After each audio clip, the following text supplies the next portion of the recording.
다이빙이 인기를 누리는 이유는 저마다 독특한 특성을 갖춘 다양한 환경에서 즐길 수 있기 때문이죠.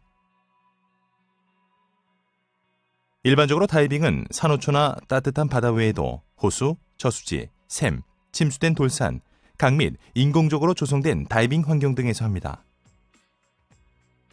장소에 상관없이 다이버에게 영향을 주는 환경 조건은 6가지가 있는데요. 어느 정도나 영향을 주는지는 환경에 따라 다릅니다. 대부분의 환경에서 온도는 계절에 따라 달라지는데 물도 수온에 따라 층을 형성하는 경향이 있어서 수심이 깊어질수록 차가워집니다. 어떤 수심에서 온도가 내려가는가는 환경, 계절 및 물의 움직임에 따라 다릅니다. 중요한 것은 계획한 수심에 따라서 노출 보호를 갖추는 것이지요. 시야 범위는 1m 또는 수피트 정도에서 30m 또는 100피트 이상인데요. 보통 수평으로 얼마나 멀리서 다이버를 볼 수 있는가를 나타내는 것입니다. 공기 속의 황사와 마찬가지로 물속에 부유물이 많으면 시야가 줄어들죠. 물의 움직임, 날씨, 플랑크톤 및 바닥의 구성 성분에 따라 부유물도 달라지고 시야도 더 낮아집니다. 시야가 좋지 않다고 다이빙을 망치지는 않습니다. 얼마나 멀리까지 보는가보다 무엇을 보는가가 더 중요하니까요. 하지만 시야가 낮을수록 버디와 떨어지기 쉬우니 가까이 붙어서 서두르지 말고 서로를 확인하세요. 내비게이션을 하려면 보통 더 많이 집중해야 하는데요. 하강과 상승 중에 방향 감각을 잃을 수 있습니다. 아시는 바와 같이 바닥이나 줄을 따라서 하강과 상승을 하는 게 제일 쉬운 방법인데요. 시야가 좋지 않을 때는 더욱 그렇습니다. 하지만 참고물이 없다면 다이빙 컴퓨터를 사용해서 본인의 수심을 확인할 수 있습니다. 다이빙을 할 맛이 나지 않을 정도로 시야가 좋지 않으면 다이빙을 하지 않거나 이미 시작했을 때는 중단하는 게 가장 좋습니다. 물이 깨끗하더라도 방향 감각을 잃을 수 있습니다. 강조하건대 참고물을 활용하세요. 또한 서로 볼 수 있더라도 버디와 굉장히 많이 떨어져 있는 상황일 수 있으니 꼭 가까이 붙어 있으세요. 다이버에게 영향을 주는 물의 움직임은 파도와 조류 2가지인데요. 파도가 다이빙에 미치는 영향에 대해서는 이번 단원의 뒷부분에서 다루도록 하겠습니다. 아주 약한 조류가 아닌 이상 조류를 거슬러 수영하기는 어렵기 때문에 다이빙을 할 때에는 조류의 영향을 받게 됩니다. 따라서 적절한 기술이 필요하죠. 조류는 보통 수면에서 가장 강하고 바닥에서 가장 약하므로 조류가 있을 때 다이빙을 할 계획이라면 수면에서 장거리 수영을 하지 마세요. 조류가 약한 곳 근처로 이동하여 다이빙을 시작하세요. 이렇게 하면 다이빙 방향을 돌릴 때 조류에 밀려나지 않고 오히려 도움을 받아 출수 지점 쪽으로 쉽게 움직일 수 있죠. 특히 수면에서는 조류가 아주 약한 경우를 제외하고는 조류를 거슬러 수영하지 마세요. 체력이 지쳐버릴 수 있거든요. 조류를 건너 수영하여 해안에 도달하거나 다이빙 보트의 뒤에 있는 트레일 라인까지 도달하거나 또는 상황에 따라 조류에서 빠져나오세요. 보트 다이빙 시 조류 때문에 보트에 닿을 수 없더라도 당황하지 말고 침착하세요. 버디와 떨어지지 말고 BCD를 부풀리고 신호기구를 사용해서 보트의 픽업을 요청하세요. 드리프트 다이빙을 하면 조류를 이용해 흘러갈 수 있어서 조류에 대처하기 쉬운데요. 해류가 강하면서도 다이빙 장소로 인기 있는 곳에서 다이빙할 때 매우 좋은 방법이죠. 패디 드리프트 다이버 코스에서 기술을 배울 수 있습니다. 바닥의 구성 성분은 모래, 진흙, 바위, 산호 또는 식물일 수 있고 다이빙 장소들은 대부분 이 중 한 가지 이상으로 이루어져 있죠. 바닥이 어떤 형태이든 가능한 바닥과 접촉하지 마세요. 잘못해서 바닥을 휘젓게 되면 시야가 안 좋아질 수 있기 때문이죠. 또한 자상과 창상을 예방하고 수중 생물들도 보호하기 위함입니다. 유선형 장비를 갖추고 중성 부력 상태로 바닥 위에 머무르세요. 꼭 바닥에 닿아야 한다면 예민한 수중 생물들이나 위험 요소가 없는 것을 선택하여 조심스럽게 착지하세요. 핀 끝으로 접촉하는 정도가 가장 이상적입니다. 바닷가 가까운 곳에 있을 때는 손과 발의 위치에 주의하세요.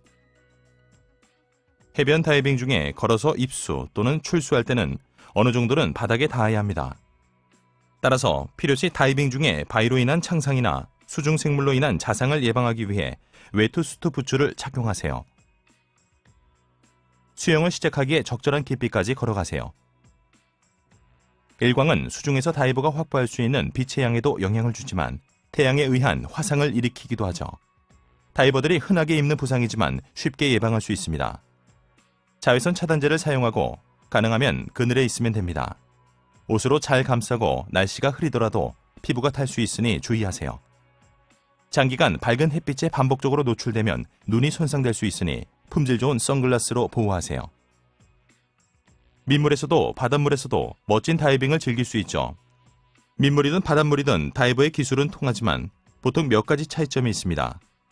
민물은 밀도가 낮아 웨이트가 많이 필요 없죠. 그러니 바닷물에서 민물 또는 민물에서 바닷물로 이동할 때는 웨이트를 적절하게 갖추었는지 확인하세요. 해양 환경은 수중 생물들이 더 많고 물의 움직임, 즉 파도, 조류, 조수가 더 많이 일어나는 경향이 있습니다. 반면 민물 환경에서는 바닥을 휘저을 확률이 훨씬 높고 레크레이션 수심 범위에서도 깊은 곳으로 내려갈수록 수온 약층을 만나게 될 확률이 높지요. 다이버로서 다이빙 상황 평가 능력을 기르세요. 여러분의 강사, 다른 다이버 및 경험을 통해 상황 평가 방법을 배우게 되면 날씨, 계절, 물의 움직임, 물의 상태, 다른 다이버의 온라인 보고서나 이야기, 비슷한 장소에서 한 다이빙을 바탕으로 다이빙 상황들을 평가할 수 있죠. 그리고 다이빙을 할지 안 할지 결정하는 것도 이 평가에 포함됩니다. 우려되는 부분이 있다면 가능한 한 대처 방법에 대한 정보를 더 알아보세요. 문제를 해결할 수 없다면 다른 장소나 다른 날을 선택하세요. 다이빙에 대한 최종 결정은 본인이 내리는 겁니다. 본인의 안전은 본인의 책임이므로 다이빙에 대한 최종 결정은 본인이 직접 내려야 합니다. 일장에서 다루었듯이 환경 오리엔테이션에 참석하면 특정 환경에서의 특별한 점에 대처하는 데 도움이 됩니다. 상황을 평가하고 잠재적인 문제점을 제거하는 방법을 배우세요. 오리엔테이션에 참석하면 다이빙을 더욱 안전하고 신나고 알차게 즐길 수 있습니다.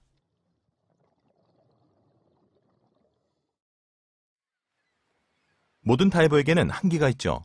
새내기든 베테랑이든 한계를 넘어서는 안 됩니다. 즉, 자신의 훈련 및 경험상의 한계를 넘지 말아야 한다는 것입니다. 또한 자신이 편안하다고 느끼는 한계 이내에서 머물라는 뜻이기도 하죠. 이것은 중요한 원칙인데요. 지금까지 자료를 보면 개인적인 한계 이내에 있지 않았을 때 각종 사건과 사고로 이어졌음을 알 수 있습니다. 그 이유를 알아볼까요? 먼저, 일부 다이빙 형태의 경우 내포된 위험이 명확하게 드러나지 않습니다. 위험을 인지하고 예방하려면 훈련이 필요합니다. 다이빙 시 안전 불감증이 있을 수 있습니다. 아무 문제도 없으면 때때로 한계를 넘게 되죠. 예를 들어 특별한 훈련이나 장비 없이 난파선에 들어갔다가 나오는 것처럼요. 또한 사람의 심리라는 게 또 그렇게 하고 싶어집니다. 하지만 문제가 발생하면 완전히 무방비 상태이니 대처할 수가 없게 되죠. 불안하여 잠재적 문제를 보지 못할 수도 있습니다. 다이버가 본인의 한계를 넘었다는 것을 알고 너무 긴장한 나머지 다른 문제에 집중하지 못할 때 일어나는 일이죠. 계속해서 교육을 받고 점차 경험을 쌓아서 본인의 한계를 늘려나가세요. 억지로 한계를 넘어서거나 불편할 정도로 다이빙하도록 권하는 동료와 다이빙하지 마세요. 오히려 더 보수적으로 다이빙하라고 하거나 자신의 한계에 맞게 하라고 하는 버디와 다이빙하도록 하세요. 안전뿐 아니라 다이빙을 즐겁게 하려면 걱정하지 않고 자신감 있게 다이빙할 수 있어야 하기 때문이죠. 수중생물을 볼 수 있다는 재미는 바로 다이빙의 특별한 매력 중 하나죠. 어쩌면 여러분이 다이빙을 즐기는 이유일 수도 있겠네요. 수중생물들 대부분은 매력적이고 아름다우며 해롭지 않습니다. 다이버로서 여러분은 수중생물과 수동적 또는 능동적으로 상호작용할 수 있죠. 일반적으로 수중생물을 방해하지 않도록 수동적으로 상호작용하는 것이 좋습니다. 천천히 부드럽게 주변의 수중생물을 배려하면서 이동하세요. 방해하지 않을수록 많은 것을 볼 수 있죠. 능동적 상호작용은 직접 수중생물에 영향을 끼치는 경우입니다. 수중생물을 건드리거나 움직이거나 겁을 주지 않도록 하세요. 일부의 경우는 이유가 있겠지만 능동적 상호작용은 대체로 위험할 수 있습니다. 의도적이지 않았다고 해도 말이죠. 그러니 수동적인 상호작용을 하도록 하세요. 수중생물은 대체로 해롭지 않지만 일부는 부상을 입힐 수 있습니다. 이러한 동물은 대개 찌르거나 침을 쏘거나 무는 그룹으로 분류할 수 있는데요. 찌르거나 침을 쏘는 것들에는 해파리, 불산호 및 비슷한 종, 솔배 간팽이나 쏨뱅이와 같은 가시물고기, 가오리, 성게, 청자고둥이 있습니다. 무는 것들에는 곰치, 상어, 창꼬치류, 문어 및 랍스터, 게가 있습니다. 수중생물로 인한 부상은 결과적으로 다이버가 부주의하게 행동하거나 수중생물이 방어적 행동을 하도록 유도했기 때문입니다.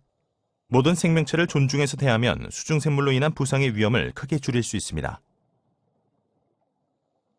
바닥에 닿지 않도록 하고 바닥 접촉이 허용되는 지역이라면 익스포저 수트와 장갑을 착용하세요.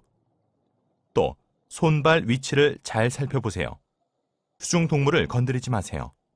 잘 알지 못하는 종류는 특히 조심하세요. 거대한 상어처럼 공격할 가능성이 있는 동물이 있으면 바닷가 가까운 곳이나 근처에서 정지하고 가만히 있으세요. 동물을 향해 수용하지 말고 계속 지켜보세요. 그냥 지나치는 것일 수도 있겠지만 여러분에게 공격성을 드러내거나 과도한 호기심을 보인다면 바닥에서 출수 지점으로 침착하게 수용해서 물 밖으로 나가세요. 수중생물로 인한 부상은 대체로 경미한 경우가 많지만 성가신 것부터 목숨을 위협하는 것까지 범위가 다양할 수 있죠. 어떤 상황에서든 호흡을 최우선으로 삼고 필요한 경우 CPR을 실시하고 심각한 출혈을 처치하세요. 응급처치를 실시한 후 심각한 부상 또는 심각한 반응이 명백하거나 치료가 효과가 없을 경우 응급구조대에 연락하세요. 이러한 유형의 응급사태에 관해서는 패드 레스큐 다이버, 이멀전시 퍼스트 리스폰즈 프라이머리 및 세컨더리 케어 코스에서 자세히 배울 수 있습니다. 수중생물로 인한 부상이라고 하면 보통 동물을 떠올리겠지만 켈프나 기타 식물도 잠재적으로는 위험성이 있습니다. 가장 위험한 것이 엉킴 현상인데요. 키트를 유선형으로 하고 식물이 무성한 지역을 피하세요. 만약에 걸렸다면 뒤로 빠져나오되 회전하지 마세요. 회전하면 식물이 감겨서 상황이 더 악화됩니다. 필요하다면 버디의 도움을 받아 벗어나세요. 해변은 가장 인기 있는 다이빙 장소이면서 지역에 따라 유일하게 선택할 수 있는 장소이기도 합니다. 버디와 함께 상황을 평가하고 다이빙을 계획한 후 해변에서 다이빙을 시작하세요. 일반적으로 마스크, 핀, 스노클을 제외한 모든 장비를 착용합니다. 그런 다음 물을 향해 걸어간 다음 입수 전에 마스크와 스노클을 착용하세요. 걸어서 입수하고 출수할 수 있지만 장소에 따라서는 부두에서 자이언트 스트라이드로 입수하고 사다리를 타고 출수하거나 계단을 통해 입수 및 출수할 수도 있습니다. 해안에서 걸어서 입수할 때는 바닥 구성과 혹시나 밟힐지 모르는 위험한 또는 민감한 수중생물에 주의하세요. 발을 보호하는 것을 착용하는 것이 좋을 수도 있습니다. 수영한 다음 핀을 착용하기에 적절한 깊이에 도달할 때까지 걸어가는 것이 일반적인 기술입니다. 다음으로 다이빙 장소에 따라 하강한 다음 바닥으로 이동하거나 수면에서 이동한 다음 부표 라인을 따라 하강할 수도 있습니다. 일반적으로 이 절차와 반대로 상승하고 출수합니다. 걸어서 입수할 수 없는 환경에서는 수영하기 알맞은 수심까지 다른 방법으로 수영해야 한다는 점을 염두에 두세요. 또한 다이빙을 계획할 때는 출수 중에 필요한 공기를 충분히 확보하는 것도 잊지 마세요. 약한 서프를 통해 입수해야 하는 다이빙 장소도 있는데요.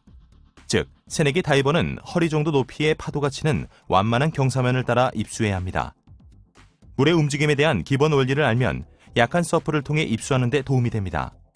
파도는 자신의 높이보다 약간 깊은 물에서 부서지며 서프를 형성하는데요. 바닥이 끌리면서 위아래가 뒤집히게 되죠. 즉, 파도가 부서지는 것을 주목하면 수심을 알아낼 수 있겠죠. 파도는 서지와 역류를 일으킵니다. 서지는 앞뒤로 움직이는 운동이며 높은 파도 때문에 발생하죠. 서지 때문에 바위나 위험한 물체 쪽으로 밀리지 않도록 조심해야 합니다. 서지는 깊은 곳으로 가면 사라집니다. 역류는 파도가 부서지면서 생긴 물이 바다 쪽으로 돌아가면서 밀려오는 파도 아래쪽으로 흐르는 현상입니다. 파도가 크고 비치가 비탈질수록 역류가 강해집니다. 역류에 휘말리면 몸의 균형을 잃을 수 있지만 약한 서프에서는 별로 강하지 않습니다. 파도는 보통 각을 이루며 해안에 접근하는데요. 때문에 연안류가 발생하죠. 연안류는 해안선과 평행을 이루며 흐르고 다이빙 중에 다이버를 해안 아래로 끌어내리는 경향이 있습니다. 여기에 대해서는 다이빙 중에 조류 속으로 이동하도록 계획하거나 해안선을 따라 아래쪽으로 출수하도록 계획하면 됩니다. 바닥에서 흐르는 물이 바다 쪽으로 되돌아가려는 것을 장애물이 막는 경우가 있는데 때로 파도가 이 장애물을 강하게 밀어젖히게 됩니다. 이런 현상이 일어날 때 좁은 통로를 통해서 물이 바다 쪽으로 이동할 수 있습니다. 통로를 지나치면 흐름이 사라집니다. 이것을 이안류라고 하죠. 이안류에 휘말리면 빠른 속도로 해안에서 먼 곳으로 떠밀려가며 굉장히 강해서 거슬러서 이동하기 힘들기 때문에 조심해야 합니다. 이런 사고는 대체로 이안류 때문이라기보다 패닉 상태가 되기 때문입니다. 따라서 이안류를 만나면 맞서지 마세요. 사라질 때까지 BCD를 팽창시키고 지속할 수 있는 속도로 이안류를 가로질러서 수영한 다음 해안으로 돌아오세요. 지역에 따라서 해당 지역의 이안류에 관한 권고사항이 있기도 합니다. 해안에서 불어오는 바람이 수면의 물을 바다 쪽으로 밀어보낼 수 있습니다. 이 때문에 깊은 곳에 물이 올라와서 수면의 물을 대체하는 용승이 일어납니다. 용승이 일어나면 다이빙 상황이 맑은 시야로 되지만 수온이 내려가므로 노출 보호가 더 필요해질 수 있습니다. 달과 태양의 중력은 바다를 잡아당겨서 약간 볼록하게 만드는데요. 지구의 자전에 따라 수면이 올라가고 내려가는 간만이 일어납니다. 간만은 조류를 일으키는데 특히 좁은 지역 안팎으로 흐를 때 그렇습니다.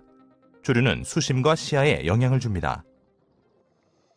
조수의 변화는 눈으로 볼 수 있는 정도부터 눈치 못 챌 정도까지 다양하지만 예측이 가능합니다.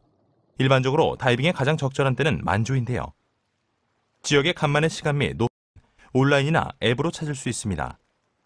간만의 변화가 매우 크다면 지역의 다이빙 전문가가 해당 지역의 기술에 관해 진행하는 오리엔테이션에 참여하세요. 이제 약한 서프를 통해 입수할 때 사용하는 기술을 살펴볼까요? 파도가 없거나 가장 잔잔할 때 입수할 수 있도록 먼저 파도가 부서지는 장소와 패턴을 살피세요.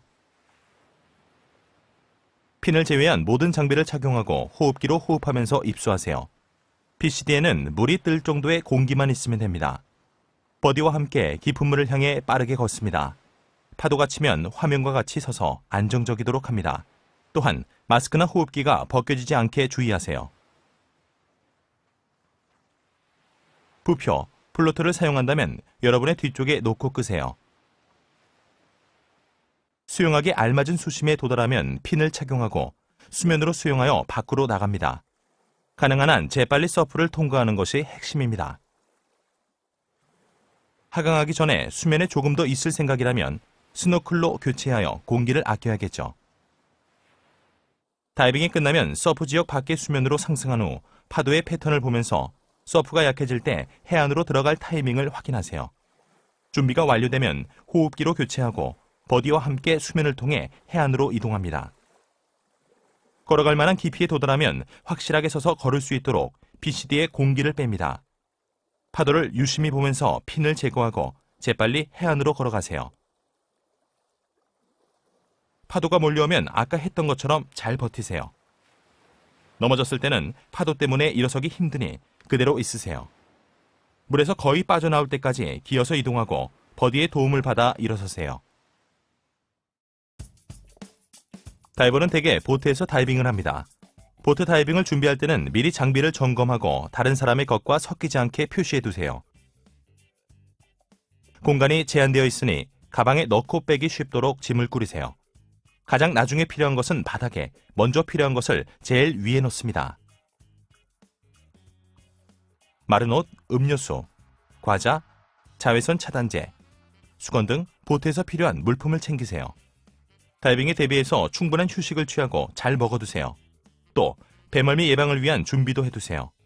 배멀미는 건강에 장기간 영향을 주는데 드물기는 해도 다이빙을 망칠 수 있죠. 대다수 지역에서 처방전 없이도 적절한 약을 구매할 수 있지만 본인에게 적절한 약이 궁금하다면 의사와 상담하세요. 이동 중에는 밖에서 신선한 공기를 마시며 수평선을 바라보세요.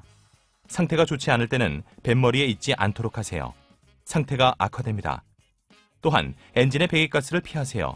속이 영 편치 않으면 예방 차원에서 다른 사람과 함께 바람이 불어오는 난간으로 이동하세요.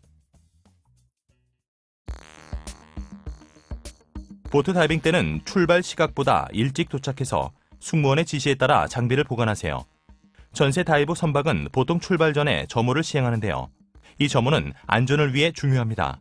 다이빙을 종료할 때마다 점호 또는 다른 절차에 따라 모두 승선했는지 확인하기 때문이죠. 승무원이 어떤 절차에 따라 진행하든 따르세요. 보트 이동은 몇 분 또는 몇 시간 걸릴 수 있습니다. 이동거리가 매우 짧다면 부두를 떠나기 전에 장비를 미리 갖추세요. 하지만 키트를 준비하되 다이빙 장소에 도착하거나 가까워질 때까지 기다렸다가 버디와 함께 다이빙을 계획하고 수트 및 장비를 착용하는 것이 일반적입니다. 장비를 준비하고 탱크를 완전히 충전했는지 확인하고 나면 장소에 도착할 때까지 탱크 밸브를 잠그고 호흡기를 퍼지하세요. 장비를 들거나 착용한 상태에서 주변을 이동할 때는 조심하세요. 흔들리는 보트 위에서 균형을 잃기 쉽습니다. 잠시 자리를 비우더라도 장비를 반드시 고정해두세요. 파도가 치거나 심지어는 보트가 흔들려 장비가 떨어져서 누가 다치거나 물건을 부수거나 배 밖으로 떨어질 수 있습니다. 이런 이유로 다이브 보트에는 대체로 선박과 고무밧줄이 있습니다. 없을 때는 탱크 위에 키트를 놓아서 구르거나 미끄러지지 않게 막아두세요. 다이빙 장소에서는 다이브 마스터가 볼만한 것들, 잠재적인 위험 요소, 상황 및 기타 정보 등 여러분과 버디가 다이빙을 계획하는 데 필요한 것들에 대해 브리핑을 해줍니다. 당일 첫 번째 브리핑에서는 매 다이빙 전에 반복할 필요가 없는 기본 다이빙 절차, 안전 문제 및 기타 정보까지 다룹니다. 여기에는 보통 다이버 비상 호출 신호가 포함되는데요. 어떤 신호가 있으며 신호를 들었을 때 해야 할 일이 뭔지 알아두세요. 브리핑이 끝나면 상황과 조류 방향을 확인하세요. 다이빙 계획의 작성이나 검토가 끝나면 키트를 착용하고 입수해도 됩니다. 소형보트에서 다이빙할 때는 장비를 착용하고 다이빙 전 안전 점검을 한 다음 백롤로 뒤로 굴러서 입수하세요. 키트를 물에 띄우고 입수한 다음 착용해도 됩니다. 대형 다이브 보트에서는 보통 앉은 상태에서 키트를 착용합니다. 핀을 제외한 모든 장비를 갖추고 버디와 함께 다이빙 전 안전 점검을 하세요. 다음으로 입수 지역으로 이동해서 다이브 마스터에게 입수 준비가 되었음을 알립니다. 핀을 착용하세요. 이때 버디의 도움을 받거나 물체를 붙잡아 몸의 균형을 잡습니다. 입수한 다음 건네받을 특수 장비를 다이브 마스터에게 건네주세요. 일반적으로 승무원이 보트, 상황 및 여러분의 신체 특성에 적합한 입수 기술을 권해주는데요. 대체로 가장 쉬운 입수 기술이 가장 좋은 것입니다. 보트에서 다이빙할 때는 상황과 수심에 따라서 줄을 따라 바닥으로 내려가세요. 다음으로 바닥을 따라서 계획 수심으로 내려가서 앞서 배운 대로 조류를 거슬러 수영합니다. 많은 장소에서 이렇게 하죠. 본인 또는 버디의 시간, 공기 또는 다른 요소가 한계에 다다랐다면 다이빙 방향을 돌려서 되돌아가세요. 줄이 있는 곳에 도착하면 줄을 상승의 보조 수단으로 그 옆에 안전하게 멈출 수 있도록 하세요. 보통 보트 측면에 준비해놓은 막대나 별도의 라인에 매달려도 됩니다. 보트 아래나 측면을 따라 이동할 때는 보트의 프로펠러와 충분한 거리를 유지하세요. 엔진이 정지했더라도 절대 접근하거나 근처에 있으면 안 됩니다. 경계를 소홀히 하면 프로펠러 때문에 참혹한 사고가 일어날 수 있고 종종 목숨을 잃기도 합니다. 언제라도 전속력으로 가동될 수 있다고 생각하고 행동하세요. 안전 정지 완료 후 보트 앞이나 바로 옆에서 수면으로 올라오세요. 부력을 갖추고 승무원에게 괜찮다는 신호를 보냅니다. 조류가 없다면 보트 사다리에서 수면으로 올라올 수 있죠. 공기가 부족하여 보트에서 떨어진 곳에서 수면으로 올라오거나 방향을 잃고 보트를 찾아야 한다면 지나가는 보트를 기다리세요. 적절하다면 수면 신호 기기를 사용해서 자신이 더 잘 보이게 하세요. 수면 바로 아래로 이동하면 안 됩니다. 보트가 볼 수 없어서 부딪힐 수 있기 때문이죠. 수면에 머물며 잘 보이게 하거나 지나가는 보트와 충돌하지 않을 정도로 안전한 수심에 머무르세요. 출수해서 보트에 오르는 방법은 다양한데요. 대형 다이빙 보트에서는 이 장에서 살펴본 사다리 출수법이 일반적이죠. 소형 보트에는 보통 적절한 사다리가 없으므로 물속에서 장비를 벗고 승선한 다음에 장비를 끌어올리는 것이 일반적입니다. 출수에 도움이 된다면 핀을 벗지 마세요.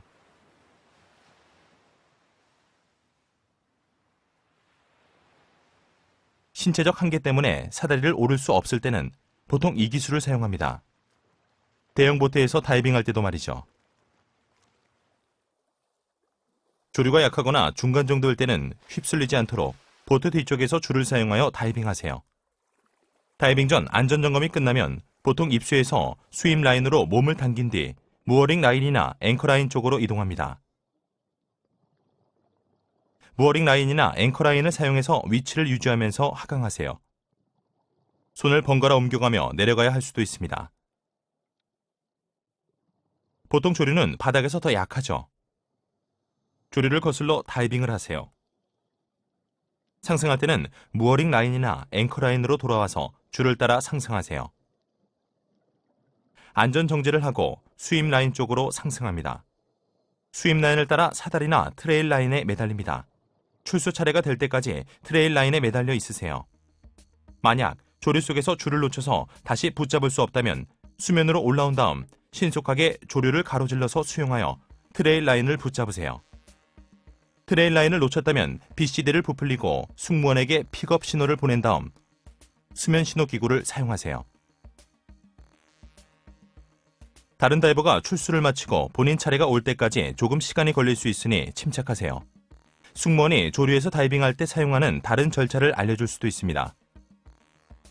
정말 드문 일이지만 수면에 올라왔는데 보트가 보이지 않을 때는 당황하지 말고 부력을 갖춘 후 픽업을 기다리세요. 보트의 정박이 풀어졌을 수도 있고 응급사태 때문에 선장의 판단으로 떠났을 수도 있습니다. 무어링 라인이나 앵커 라인이 제자리에 있다면 매달려 있으세요. 보트가 돌아왔을 때 여러분의 위치를 파악하기 쉽도록 수면 신호 기구를 사용합니다.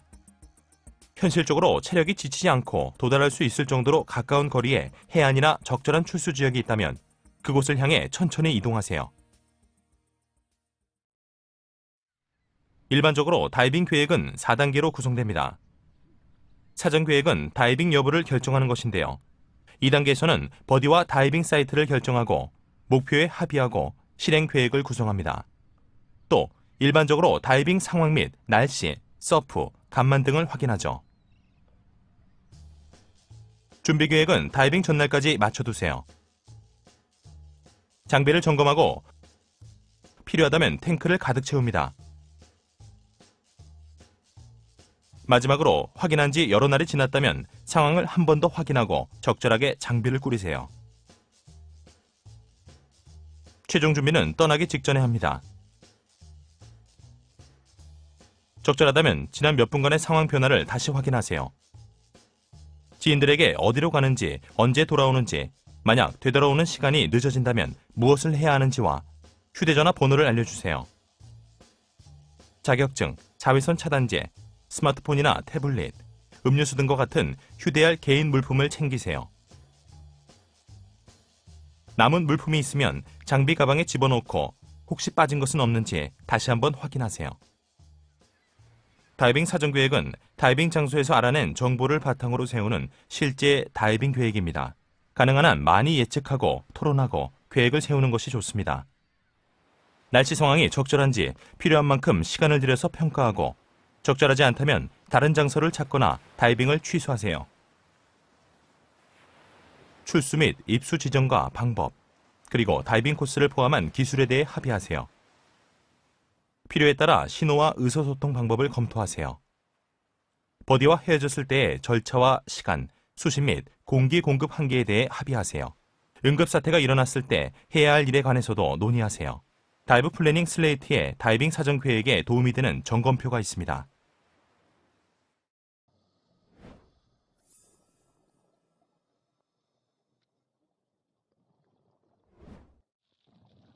다이빙은 다른 스포츠나 활동에 비해 훨씬 안전하지만 그래도 위험 가능성이 있습니다. 사람은 물에서 호흡할 수 없죠. 상식적으로 생각해봐도 물속에 있다는 것은 몇 가지 위험성을 내포합니다. 또한 압축 공기를 호흡하는 것에 관한 몇 가지 위험 상황을 이미 배우기도 했죠. 새내기 다이버가 배우는 내용으로도 보통은 위험을 줄이고 관리에 도움이 되지만 모든 것이 그렇듯 위험 요소를 완전하게 제거할 수는 없죠. 문제 발생 가능성을 줄이려면 자신의 한계를 지키면서 다이빙하세요. 체력을 관리하고 기술을 계속해서 정확하게 연마하세요. 안전 다이빙 지침을 따르고 권장 장비를 보유하며 훈련 받은 대로 행동하세요. 필요 없다고 생각될 때도 말이죠. 스트레스를 받으면 습관대로 하게 된다는 것을 기억하고 문제 예방과 대처에 도움이 되는 습관을 들여놓으세요. 사람은 누구나 실수를 하게 마련입니다. 적절한 절차를 따르고 필수 장비를 갖추면 실수에 대해 어느 정도 여유를 가지고 대처할 수 있습니다. 적절한 다이빙 습관과 장비를 갖추면 그만큼 문제 발생 가능성이 줄고 발생하더라도 사소한 수준에서 끝납니다. 문제를 신속하고 효과적으로 해결할 수 있게 준비하는 게 좋습니다. 다음 소단원에서는 기본적인 문제의 관리 방법에 대해 소개합니다. 다이버 교육을 계속해서 받으면 이 코스에서 학습할 내용을 더 폭넓고 자세하게 익힐 수 있습니다. 예를 들어 의료진, 인명구조원 및 전문 다이빙 가이드한테 즉시 도움을 받을 수 없는 곳에서 다이빙을 계획한다면 패들 레스큐 다이버 및 이멀전시 옥시즌 프로바이더 코스는 물론 이멀전시 퍼스트 리스폰즈 프라이머리 및 세컨더리 케어 코스를 완료할 것을 권장합니다. 다이버가 곤란에 빠지는 상황은 대체로 수면에서 발생하죠. 지금까지 배운 대로만 하면 이러한 문제 대부분을 예방 또는 통제할 수 있습니다. 자신의 한계를 지키면서 침착하게 다이빙하고 수면에서는 양성 부력을 갖추고 유지하세요. 수면에서 문제가 발생하면 즉시 부력을 확보하세요. BCD에 공기를 넣거나 웨이트를 떨어뜨리세요. 일단 행동을 멈추고 생각한 다음 행동하세요. 필요하다면 도움을 요청하세요. 그래야만 상황이 악화되는 것을 막을 수 있습니다. 수면에서 다이버를 도와야 할 때는 해당 다이버에게 도움이 필요한지와 심리 상태를 확인하세요. 패닉 상태가 아닌 자기 통제가 가능한 다이버는 보통 신호를 보내거나 도움을 요청합니다. 이들은 비교적 안정적이며 신중하고 자제하면서 움직이죠. 또한 대체로 지시에 반응하고 따르며 장비를 착용할 수 있고 부력을 갖추고 있습니다. 패닉 상태인 통제불능의 다이버는 공포심으로 인해 훈련 중에 배운 신중하고 자제력 있는 행동을 잊고 본능대로 움직입니다. 이들은 수면에 머무르면서 격렬하게 몸부림치고 엄청난 에너지를 소모하며 탈진에 이르기도 합니다. 또한 대부분이 부력을 확보하지 못한 상태에서 가라앉지 않으려고 물체든 사람이든 상관없이 붙잡고 올라탑니다.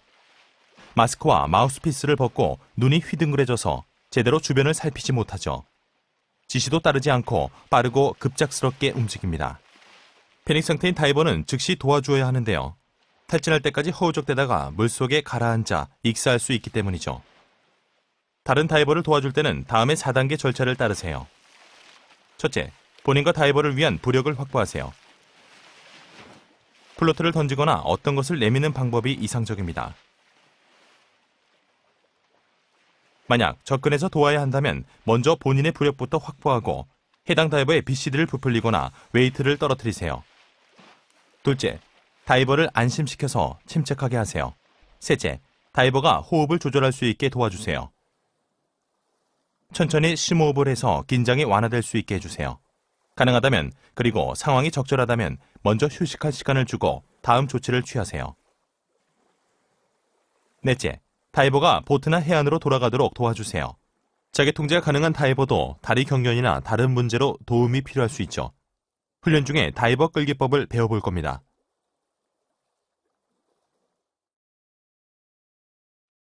수면에서 반응이 없는 다이버는 물을 들이마셨거나 피로와 탈진 때문에 실신했을 수 있습니다. 또는 심장마비, 폐 과팽창이나 다른 심각한 증세가 나타났을 수도 있습니다. 이럴 때는 즉각적인 조치가 필요한데 최우선으로 호흡을 확인하고 필요하면 구조 호흡을 시작해야 합니다. 수면에서 얼굴을 담근 채 떠있는 다이버는 휴식을 취하거나 물속을 관찰하는 중일 수 있지만 무반응 다이버일 수도 있습니다. 의사소통이 잘 되는 버디 사이라면 혼동하지 않지만 화면에서처럼 다이버가 몇 분 이상 꼼짝 않고 떠있다면 반응하는지를 확인하세요. 이상한 자세로 떠있거나 패닉의 징후를 보인 후 움직임을 멈춘 다이버는 무반응 다이버로 간주하세요. 무반응 다이버를 도와주려면 먼저 본인과 해당 다이버의 부력부터 확보하세요. 보트나 해안의 도움을 요청하세요. 호흡을 확인하고 숨을 쉬지 않으면 구조 호흡을 해주세요.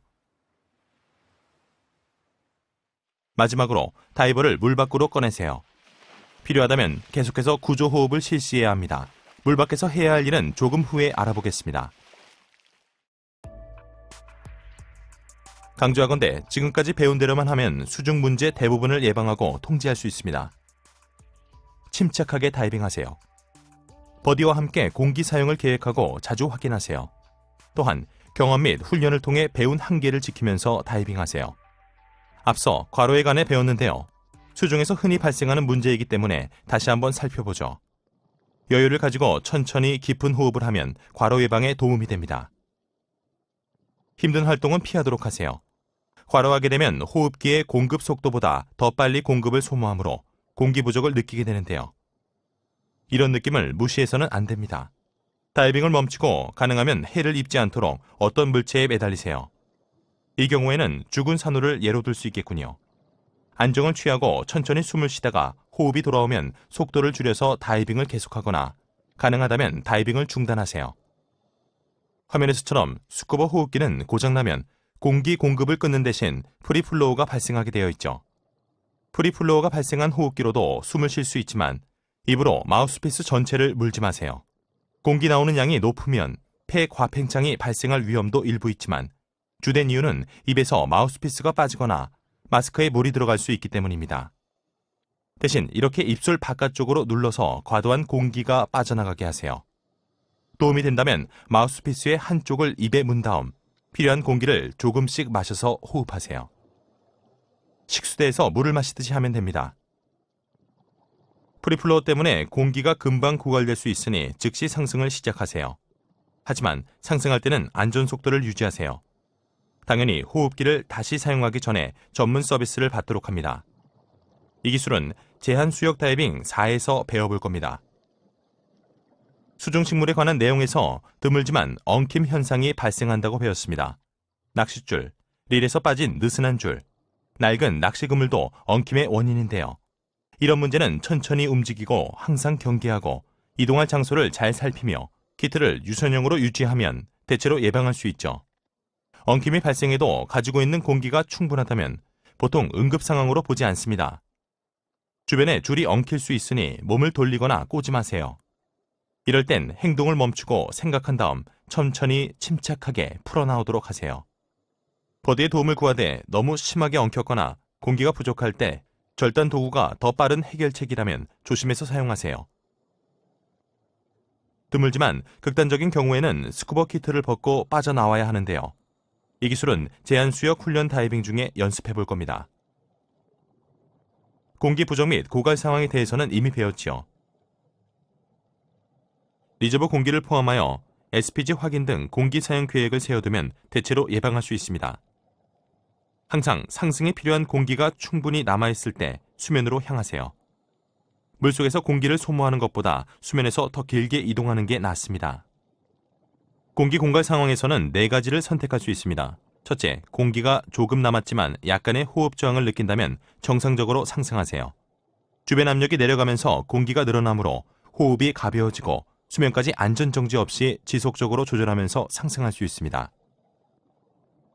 둘째, 예비공기 공급원 상승은 언제나 사용할 수 있는 방법으로 가장 좋은 방법이기도 합니다. 이 방법은 이미 익숙할 텐데요. 훈련 중에 여러 번 연습해 두시길 바랍니다. 가까이 있어야 할 버디와 멀리 떨어져 있고 독립적인 예비공기 공급원이 없으면 현재 수심이 6m 또는 20피트에서 9m 또는 30피트이거나 더 얕다면 시사 또는 조절된 비상 수영 상승법을 활용할 수도 있습니다. 숨을 지속적으로 내쉬어 폐 가팽창을 방지할 수 있도록 아아 소리를 내면서 위를 보고 수면으로 수영하면 됩니다. 처음에 제한수역에서 강사와 함께 수평으로 수영하면서 이 기술을 배우게 됩니다. 안전속도로 상승하고 호흡기와 모든 장비가 제 위치에 벗어나지 않게 하세요. 다이버로서의 스킬 섹션에서 더 자세히 배워보도록 하죠. 버디와 너무 멀리 떨어져 있고 다른 예비 공기 공급원이 없으며 수심이 너무 깊어서 어떻게 해도 수면까지 도달할 수 없을 때는 비상부력 상승법을 활용하세요. 웨이트를 떨어뜨리는 것 외에는 조절된 비상수영 상승법에서처럼 상승하면 됩니다. 안전상승 속도를 넘을 수 있겠지만 바닥에 있는 것보다 훨씬 낫습니다. 아아 소리를 내고 수면에 가까워지면 팔과 다리를 옆으로 벌려 저항을 만들어 상승 속도를 늦추세요. 공기 고갈 상황에서 수면에 도달하면 조압 인플레이터가 작동하지 않을 텐데요. 필요하다면 웨이트를 떨어뜨리거나 BCD를 입으로 불어서 부력을 확보하세요. 다이버가 수중에서 반응이 없으면 심각한 응급사태입니다. 수면으로 데리고 나오는 것이 가장 중요하죠. 필요하면 다이버의 BCD를 사용하거나 웨이트를 떨어뜨리세요. 호흡기를 잘 붙잡되 빠져있다고 해서 다시 집어넣느라 시간을 낭비하지 마세요. 안전속도로 상승하세요. 본인까지 위험에 빠지면 도와줄 사람이 없으니 안전을 유지해야 합니다. 다이버의 부력을 통제할 수 없으면 먼저 수면까지 올라가게 하세요. 수면에 도착하면 앞에서 다룬 절차를 따르세요. 무반응이란 의식이 없거나 반응할 수 없거나 일관성 있는 행동이 불가능한 것입니다. 유사 익사나 압력 관련 상해 및 심장마비와 같은 의학적 질병은 호흡곤란, 의식불명, 분별력 흐림, 시각적 문제, 마비, 흉통, 주의력 저하, 심장마비 및 호흡정지 등을 일으킬 수 있습니다. 물 밖으로 나왔다면 무반응을 겪거나 겪었던 다이버를 돕는 것이 최우선인데요. 방법을 알려드리죠. 호흡을 확보하세요. 기도를 확보합니다. 호흡을 계속 확인하세요. 필요하다면 CPR을 실시하세요. 응급구조대에 연락하세요. 일단 지역 응급구조대에 연락하고 해당 지역에 댕과 같은 지역 다이버 이머전시 서비스가 있다면 연락하세요. 다이버가 반응은 없지만 호흡을 계속한다면 평평한 바닥에서 왼쪽으로 눕히세요. 다이버가 반응하기 시작한다면 계속 누워있게 하세요. 응급산소를 제공하고 열이나 추위로부터 보호하여 다이버가 정상 체온을 유지하도록 하세요. 응급구조대가 도착할 때까지 계속 돌봐주세요. 응급치료에 동행할 수 없다면 해당 다이버에 관한 내용을 가능한 한 상세하게 작성하세요. 사고 보고서가 아니므로 다이브 프로필, 응급치료 조치 내용, 비상연락처 정보 및 파악된 질병과 같은 정보만 기재하면 됩니다. 추측이나 짐작이 아닌 사실만 기록하세요. 물이나 물속에서 반응이 없었던 사람은 모두 건강검진을 받아야 하는데요. 유사 익사 등의 경우 시간이 흐른 다음 심각해지면서 사망에 이를 수도 있죠. 이처럼 완전히 회복된 것처럼 보이더라도 24시간 이후에 심각한 상황이 발생할 수 있습니다.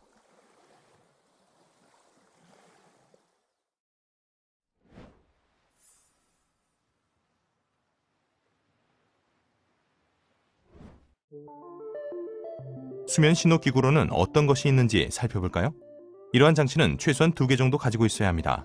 소리로 주의를 끄는 청각적 기기와 먼 거리에서도 눈에 쉽게 띄도록 해주는 시각적 기기가 그것인데요. 호루라기는 가장 일반적인 청각적 기기죠. 여기에 부착하세요. 걸리적거리지 않으면서도 응급 상황 때에 쉽게 사용할 수 있죠. 저압 에어혼, 뿔피리는 탱크 속 공기를 사용합니다. 소리가 매우 크지만 탱크가 텅텅 빌 경우를 대비해 일반 호루라기도 함께 갖춰 놓으세요. 공기 주입식 신호용 튜브는 주머니에 딱 들어가지만 펼치면 물 밖에서 1m 또는 3피트 이상 높이가 됩니다. 이것을 사용하면 눈에 훨씬 잘 띄는데요. 특히 거친 파도가 심할 때 유용하죠. DS, MBS, 즉 수중 전개용 수면 마커 부위도 같은 역할을 합니다. 큰 차이가 있다면 수중에서 사용할 수 있다는 점이겠네요. 신호용 거울은 햇빛을 반사해 주의를 끄는데요. 항공기나 보트에 신호를 보낼 때 유용합니다. 신호용 라이트와 플래셔는 다이빙에 맞춰 설계되었으며 야간 다이빙에 적절합니다. 해안 다이빙 또는 보트로부터 다소 떨어진 거리까지 이동할 때 다이빙 부표를 사용할 수 있습니다. 다이빙 부표는 그 위에 쉴 수 있고 다이빙 장소를 나타내주며 액세서리 운반에 도움이 됩니다. 또한 비상시에 뜰 수도 있고 다이빙 깃발을 지지해주죠. 사용 용도에 따라 최적의 유형을 선택해야 합니다. 적절한 릴에 감긴 줄을 이용하여 부표를 끄세요. 느슨한 줄은 엉킬 위험이 있습니다. 줄이 보트나 물체에 엉킬 경우 그냥 놓을 수 있도록 손으로 끄세요. 다이빙 깃발로 보트나 다른 선박에 여러분이 있다는 것을 알릴 수 있죠.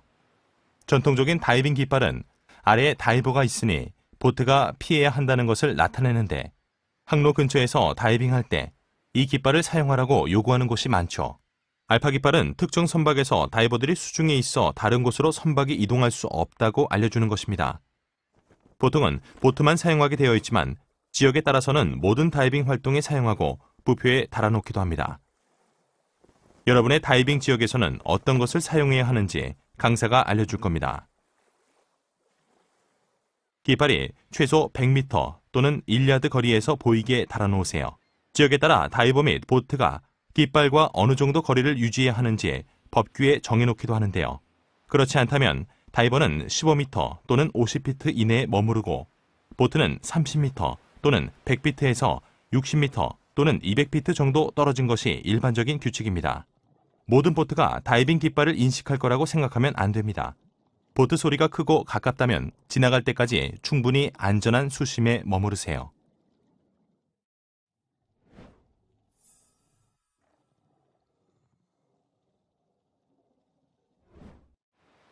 본코스 중에 배울 수 있는 여러 입수법을 보여드렸는데요.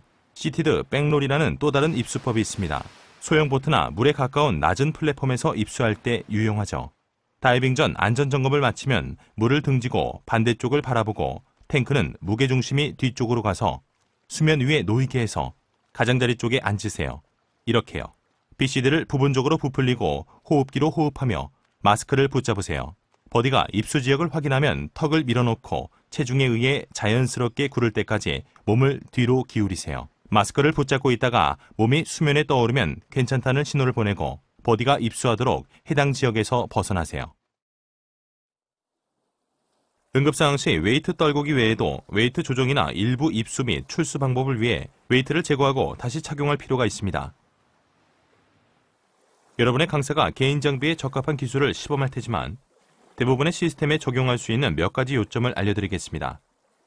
웨이트를 제거할 때는 떨어뜨리지 않게 조심하세요. 버디가 도와줄 수도 있고 보트 승무원이나 부두에 있는 사람에게 건네줘도 됩니다. 물속에서 웨이트를 착용하기 전에 부력이 충분한지 확인하세요. 또한 웨이트의 위치를 조절하는 중에 자세가 바뀌더라도 호흡할 수 있도록 스노클을 호흡기로 교체하세요.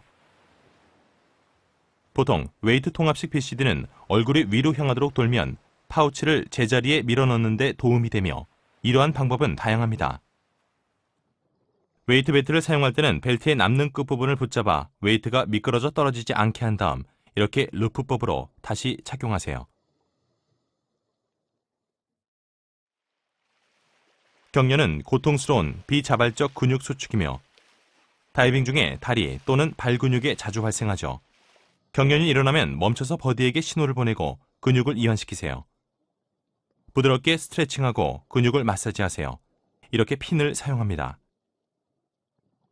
버디에게 경련이 일어나면 이렇게 경련 부위를 누를 수 있는 물체를 건네주면 도움이 됩니다. 몇 분간 기다렸다가 경련이 진정되면 속도를 늦춰서 다이빙을 계속하세요. 기본 부력 조절 다음에는 호버링을 배울 차례죠. 중성 부력을 갖춘 다음 화면에서처럼 조심스럽게 바닥을 차고 올라갑니다. 손이나 핀을 사용하지 않고 호버링 해야 합니다. 숨을 들이쉬고 내쉬는 것에 따라 조금씩 떴다가 가라앉습니다. 호흡의 깊이를 약간 높이거나 낮춰서 조금씩 자세를 통제할 수 있도록 하되 숨을 멈추지 마세요. 요령이 생기려면 연습이 좀 필요합니다. 최소 30초 정도 호버링 할 수 있을 때까지 강사가 연습을 시킬 겁니다. 웨이트를 올바르게 배치하고 중성 부력을 갖추면 트림, 즉 물속에서의 균형을 확인하고 조절하세요.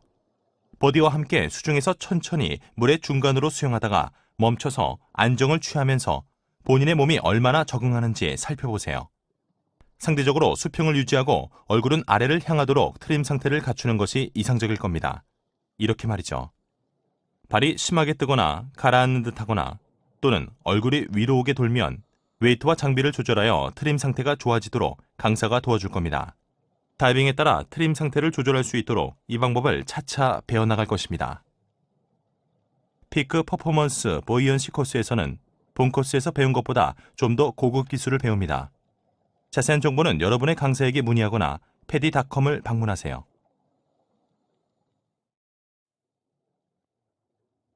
공기고갈 연습 및 예비공기 공급원 사용 연습을 마치면 두 가지를 함께 엮어서 해볼 텐데요. 강사가 밸브를 잠근 후에 호흡이 어려워지면 공기고갈 신호를 한 뒤 버디의 예비공기 공급원을 확보해서 호흡하세요.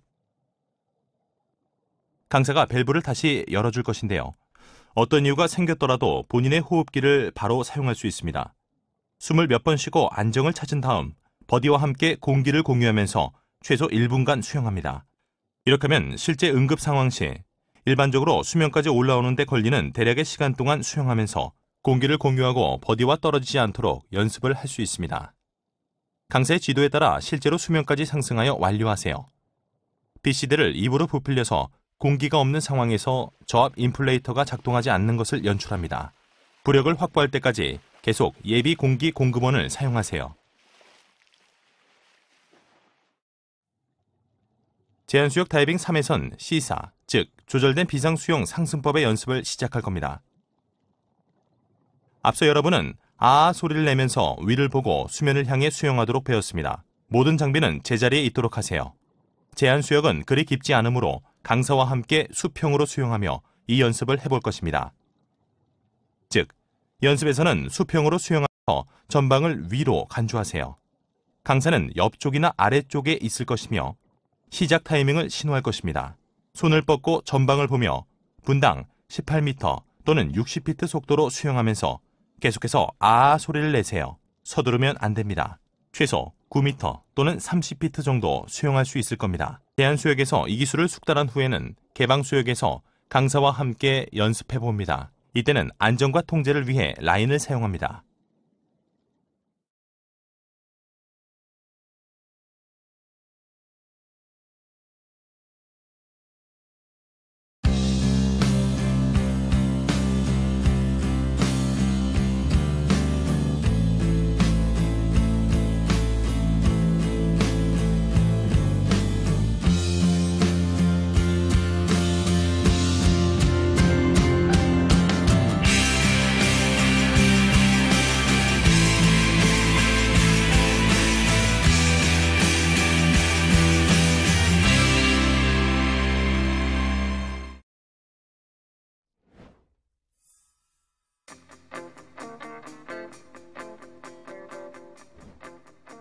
망가방은 부피가 크거나 휴대하기 힘든 물체를 넣어두는 다용도 수납도구로 사용하죠. 수중비치 클린업이나 프로젝트 어웨어 다이브 어게인스트 디브리 활동 같은 것이나 또는 다이빙 중에 잃어버린 작은 물건을 운반하는 용도로 사용할 텐데요. 다이빙 후에 익스포저 수트처럼 젖은 물건을 나를 때도 유용하죠. 지역 다이브 센터를 방문하여 용도에 가장 잘 맞는 것을 선택하세요. 중요한 사항, 다이빙 중에 어딘가에 걸리거나 무게가 무거울 때 버릴 수 있도록 물건을 채운 망가방은 손으로 운반하세요. 슬레이트나 웨트북은 의사소통이나 다이빙 정보를 기록하는 등의 용도로 사용합니다. 슬레이트는 크기가 다양한데요. 쉽게 주머니에 넣을 수 있는 것을 선택하세요. 웨트북은 방수종이로 만들어졌고 쓸 수 있는 필기 공간이 더 많습니다. 대체로 이 정도 크기인데요. 유연하기 때문에 익스포저 수트의 넓적다리 주머니에 잘 들어갑니다. 어드밴스드 오픈 워터 다이버 코스에서 야간 다이빙을 할 때는 확실히 다이빙 라이트가 필요하죠. 하지만 많은 다이버들은 낮에도 유용하게 사용합니다. 크기가 클수록 불빛도 강하고 더 오래 가는데요. 기술의 발전 덕분에 대형 라이트가 훨씬 작고 가벼워졌습니다. 배터리, 전력 및 크기 등 옵션이 다양하니 다이빙 전문가에게 물어보고 선택하세요. 라이트를 선택했다면 BCD에 부착하기 위한 클립과 사용 중에 분실을 막아주는 손목렌 야드가 필요할 겁니다. 훈련의 일부분으로 다이빙 로그 작성을 할 텐데요. 많은 다이버들은 유서 깊은 패디 다이빙 로그를 선호하는데 다이빙 로그는 크기와 스타일이 다양합니다. 또 온라인, 태블릿 또는 PC용 e로그를 사용해도 됩니다. 다이빙 컴퓨터는 보통 이렇게 프로그램으로 다운로드하기 때문에 로그 기록이 편리해집니다. 다이빙 로그는 교육을 계속하는 동안 사용하게 될 경험 기록을 제공하는데요. 여기에는 긴급정보, 다이빙 버디 전화번호 및 이메일 주소, 장비 일련번호 등을 기록하기 좋습니다. 각 다이빙을 하는 동안 날짜, 다이빙 장소, 수심, 시간, 버디 이름을 기록하세요. 또 일반적으로 목표와 메모 또는 다이빙 중 발생한 중요사항을 기록하세요. 또 다이빙 로그는 스쿠바어스나 기타 온라인 웹사이트에서 다른 이들과 정보를 공유하는 데 필요한 데이터를 제공합니다. 다이빙 계획 소프트웨어는 공기 사용 계획 및 다이빙 허용 시간을 결정하는 데 도움이 됩니다.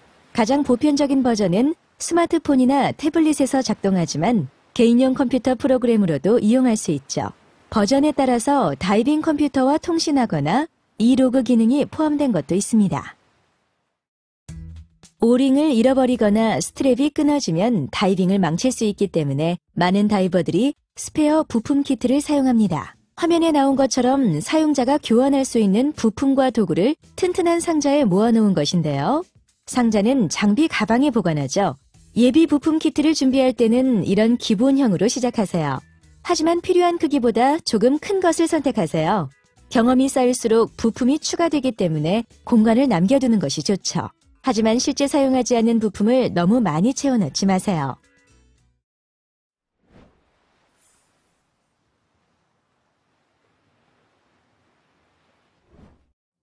편안하게 다이빙하세요. 하지만 다이빙도 다른 스포츠처럼 육체적으로 힘들 수 있습니다. 예를 들어 장비를 착용한 채 걷거나 조류에서 수영하거나 응급 상황에 대처할 때처럼요. 그러니 주치의가 승인한 정기적인 훈련 프로그램으로 적절하게 체력을 키워두세요. 충분히 먹고 적당한 휴식을 취하고 면역을 최신 상태로 유지하세요. 또 정기적으로 건강검진을 받는 것이 좋겠죠? 다른 육체적 활동처럼 다이빙으로 인한 스트레스 역시 심장과 심혈관계에 부담을 줄 수 있는데요. 장비를 들어올리거나 운반, 햇볕 속에서 익스포저 수트 착용으로 발생하는 열 스트레스 등이 원인일 수 있습니다. 이러한 요인은 위험성이 있는 사람에게 심장마비를 일으킬 수 있고 다른 심혈관계 상태에도 문제가 될 수 있죠. 심혈관계 질환의 위험이 커졌거나 그럴 것 같다면 반드시 주치의와 상담하세요. 다이빙 전에 음주나 흡연은 절대 금물입니다. 술을 마신다면 다이빙 전날 밤은 자제하세요. 일부 약은 다이빙 중에 문제를 일으킬 수도 있죠. 약 사용에 주의하고 특정한 약을 복용해도 될지 확실하지 않다면 주치의와 상담하세요. 다이빙 시에는 육체적으로 건강해야 합니다. 아플 때는 다이빙을 취소하세요. 회복한 다음에 다시 하세요. 또 이미 배운 것처럼 아플 때 증상을 없애주는 약을 사용해서 다이빙해서는 안 됩니다. 다이빙은 즐거워야 하며 건강해야 다이빙을 통해 즐거움을 누릴 수 있죠.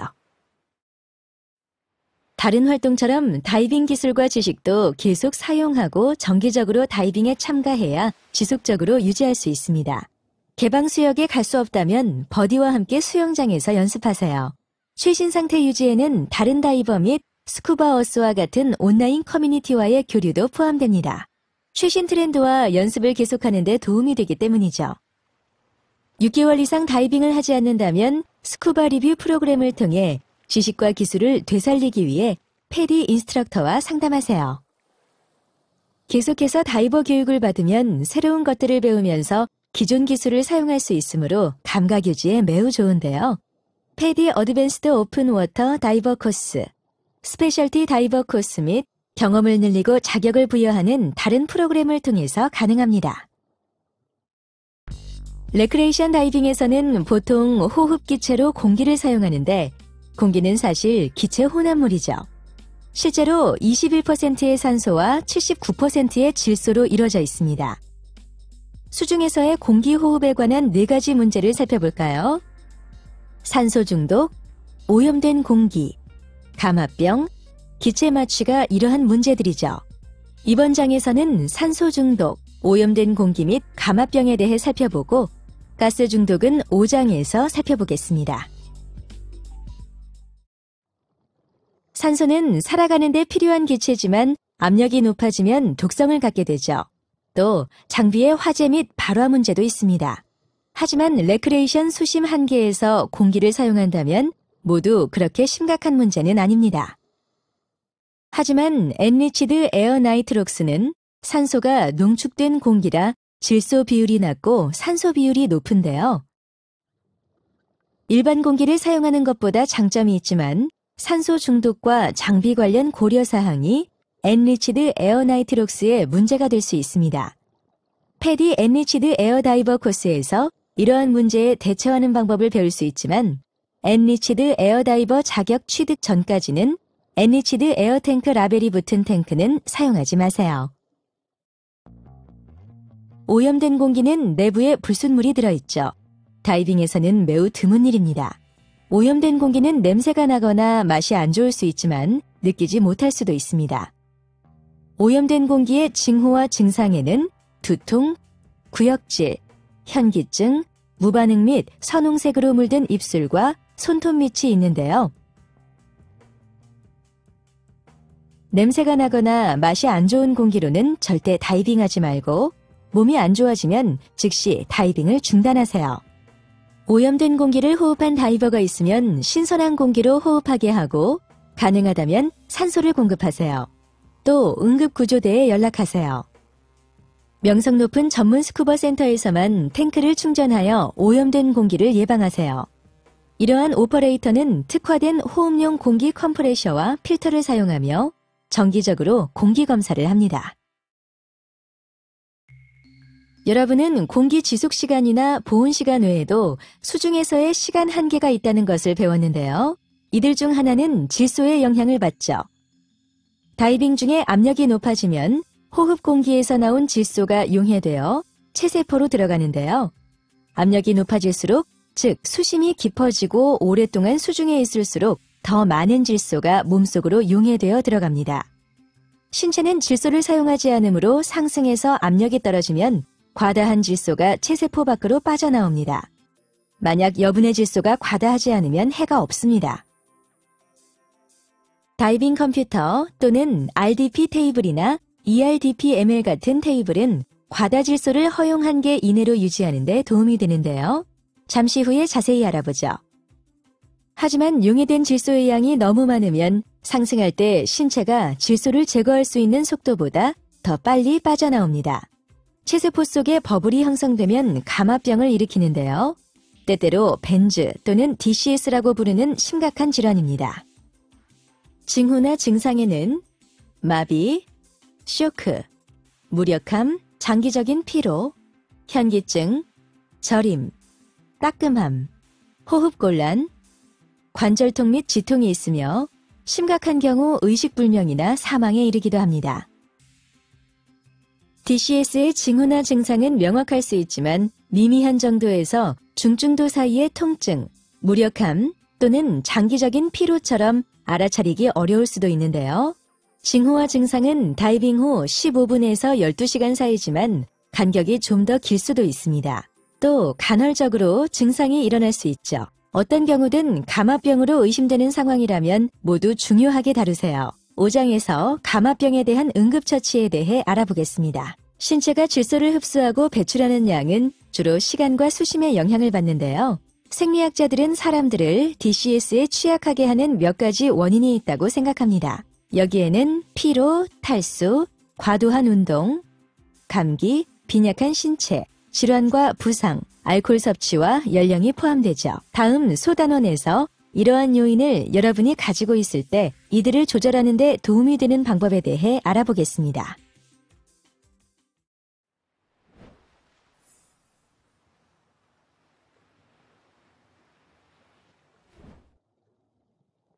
감압병의 발병 위험을 아주 낮게 하려면 과다 질소 수준을 허용 한계 이내로 유지해야 하죠.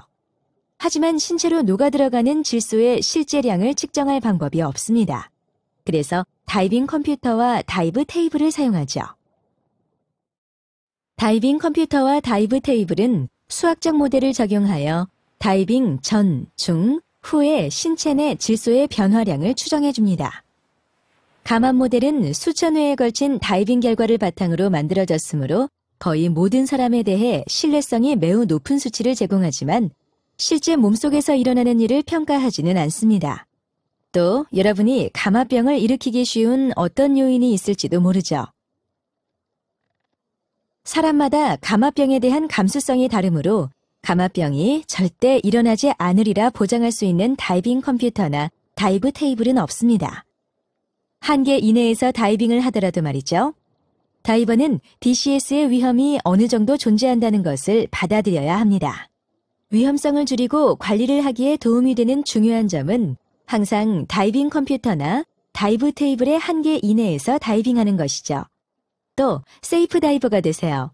다이빙 시에는 항상 천천히, 즉 분당 18m 또는 60피트 또는 컴퓨터가 정한 속도보다 느리게 상승하세요. 5m 또는 15피트 수심에서 안전 정지를 하세요. 이러한 습관은 감압 모델의 예측 한계 이내를 유지하는 데 도움이 됩니다. 레크레이션 다이버로서 항상 무정지 다이빙을 하세요. 즉, 다이빙 중에 언제든지 필요하다면 곧바로 수면까지 상승해도 된다는 뜻입니다. 이렇게 하려면 컴퓨터의 무감압 한계를 유지하세요. 다이빙 전에 계획을 위해 확인할 수 있습니다. 깊은 곳으로 다이빙할수록 질소 흡수 속도가 빨라지는데요. 보시다시피 무감압 한계는 수심이 증가할수록 상당히 줄어듭니다. 기종에 따라 조금씩 시간은 다르지만 대부분 그렇습니다. 컴퓨터는 다이빙 중에 각 수심에서 보낸 시간을 바탕으로 무감압 한계를 업데이트합니다. 잔여 시간은 가장 깊은 지점에서 제일 짧게 나타나지만 상승할수록 질소 흡수 속도가 줄어들기 때문에 시간이 늘어납니다. 더 얕은 수심으로 상승하여 머무는 시간을 늘리는 다이빙을 멀티레벨 다이빙이라고 하는데요. 다이빙 컴퓨터가 주는 큰 장점 중에 하나죠. 전체 다이빙을 한 수심에서만 하는 일은 별로 없음에도 불구하고 테이블은 가장 깊은 수심에서의 시간 한계만을 바탕으로 계산합니다. 다만 ERDPML은 멀티레벨 다이빙을 계획할 수 있으므로 예외라는 것을 알아두세요. 일반적인 다이빙 중에 한계가 얼마나 바뀔 수 있는지 살펴볼까요? 이 다이버들은 18m 또는 60피트로 다이빙해서 잠시 돌아본 다음 무감압 한계 이내를 유지하고 수면에서 남은 공기가 50바 또는 500psi가 되도록 점진적으로 상승하려고 합니다. 다이빙 전 계획 중에 무정지 시간을 스크롤 해보는데요. 이들의 컴퓨터는 12m 또는 40피트 수심에서 무정지 시간 140분, 18m 또는 60피트에서 55분을 나타내는군요. 18m 또는 60피트 수심으로 하강한 다음 30분이 되면 상승을 시작하기로 결정합니다. 다이빙은 계획대로 진행됩니다. 30분 후에 18m 또는 60피트에 도달하자 컴퓨터는 무정지 시간이 25분 남았다고 알려줍니다. 암초를 따라 위로 향하다가 12m 또는 40피트에서 수평을 유지합니다. 컴퓨터의 무정지 시간이 83분으로 나타나는군요. 18m 또는 60피트 수심에서보다 시간이 늘어났지만 신체는 질소를 흡수한 상태죠. 그러므로 다이빙 전에 계산했던 140분보다 값이 낮아졌습니다. 하지만 이것은 실제 공기량이 아니라 무정지 시간이므로 이들은 상승에 충분한 공기를 갖고 다이빙을 끝내고 안전 정지를 하며 500바 또는 500psi의 리저브 공기를 갖고 수면으로 올라옵니다. 컴퓨터와 테이블에 나타난 상승 속도는 그것들을 개선하기 위한 일부분이기 때문에 그 속도 이내를 유지하세요. 모델의 한계 내에서 수면 상승 시는 안전 정지가 필수는 아니지만 한계 이내에서 더 보수적으로 하기 위해 안전 정지를 하세요. 공기 고갈 상황 같은 응급 상황에서는 안전정지를 생략할 수 있지만 그렇지 않다면 안전정지를 하세요. 하지만 뜻하지 않게 무감압 한계를 초과했다면 반드시 감압정지를 해야 합니다. 이 경우에는 수면 상승 전에 감압정지로 과다질소를 배출해야 하는데요. 감압정지를 하지 않으면 모델 한계를 초과하여 감압병의 발생 위험이 매우 높아집니다. 비상감압정지에 관해서는 5장에서 더 자세히 배워보죠. 다이빙이 끝나면 무정지 시간이 다이빙 전보다 줄어드는데요. 이전 다이빙에서 흡수된 질소가 아직 체내에 남아있기 때문이죠. 이전 다이빙에서 흡수된 질소를 잔여 질소라고 하며 잔여 질소가 있는 상태에서 하는 다이빙을 반복 다이빙이라고 합니다. 반복 다이빙을 할 때는 이미 체내에 질소가 있기 때문에 무정지 시간이 더 짧습니다. 컴퓨터는 이러한 잔여 질소는 물론 반복 다이빙 중에 체내에 용해되는 것을 처리해야만 합니다. 체내 질소 수준이 정상으로 돌아오려면 다이빙을 하지 않고 몇 시간 정도 기다려야 하는데요. 보통 12시간 이상이죠. 이 다음에 하는 다이빙은 반복 다이빙이 아닙니다. 다이빙을 한 후에 체내에 질소가 남아있더라도 다이빙 사이의 수면 휴식 시간 중에 질소 수준이 줄어들게 되는데요. 결과적으로 수면 휴식 시간이 길어질수록 반복 다이빙을 할 때 무정지 시간이 길어지게 되죠. 컴퓨터는 계속해서 이론적 질소 수준을 계산하기 때문에 하루 동안 하는 모든 다이빙에 대해 같은 컴퓨터를 사용하는 것이 중요합니다. 컴퓨터에는 잔여 질소 정보가 기억되어 있으니 공유하거나 교환하지 마세요. 또 전원을 끄면 안 되지만 대부분 기종은 사용자가 끌 수 없죠. 만약 같은 컴퓨터로 계속 다이빙을 하지 않으면 정확한 이론적 질소를 계산할 수 없습니다. 다이빙을 컴퓨터를 바꿔가며 다이빙하면 감압병이 발생할 위험이 크게 늘어납니다. 반복 다이빙을 위한 컴퓨터 사용에 관해서는 제조사의 추가 권고사항을 따르세요.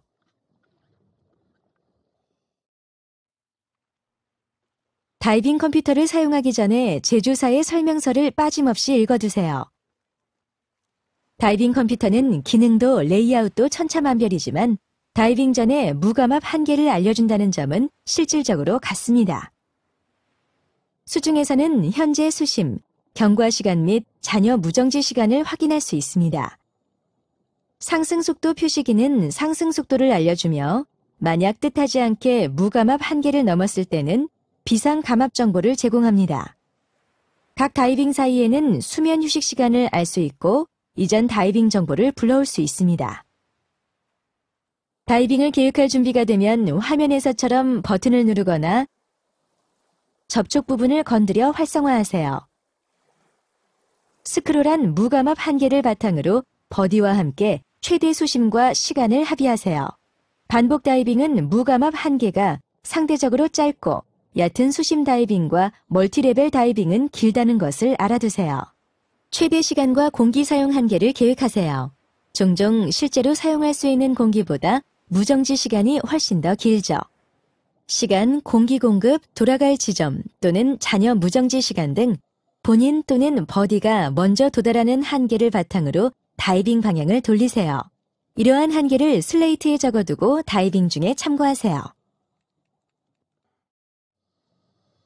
컴퓨터를 사용한 다이빙 중에 따라야 할 6가지 지침이 있습니다. 하나, 계획대로 다이빙하세요. 컴퓨터가 허용한다고 해서 계획한 수심이나 시간을 초과하지 마세요. 둘, 컴퓨터의 한계 이내를 유지하세요. 잔여 무정지 시간이 0에 가깝게 다이빙하지 마세요. 셋, 여러분과 버디의 컴퓨터 중 가장 보수적인 것을 따르세요. 넷, SPG를 잘 보면서 공기 공급을 관리하세요. 다섯, 가능하다면 가장 깊은 수심에서 시작하여 얕은 곳으로 진행하세요. 한 번 이상의 다이빙을 할 때는 가장 깊은 다이빙부터 하세요. 이렇게 하면 무정지 시간이 아주 길어지죠. 또 보수적인 다이빙 습관이기도 합니다. 6. 컴퓨터가 지정한 상승 속도보다 천천히 상승하고 안전 정지를 하세요. 다이빙 컴퓨터의 고장은 매우 드물죠. 대체로 활성화 시 자가 점검을 하고 전력이 적절한지 확인합니다. 다이빙 중에 컴퓨터가 고장났을 때는 2가지 대책이 있는데요. 첫 번째는 상승해서 안전 정지를 하고 다이빙을 종료하는 겁니다. 한계 이내를 잘 유지해서 다이빙하면 허용 가능한 이론적 질소 한계를 넘지 않을 겁니다. 만약 컴퓨터가 2대이며 모두 사용해서 다이빙을 했다면 두 번째 대책은 작동하는 컴퓨터를 가지고 다이빙을 계속하는 것이죠. 각 다이빙 사이에 컴퓨터가 고장났고 둘 다 사용 중이라면 작동하는 쪽을 사용해서 다음 다이빙을 할 수 있습니다.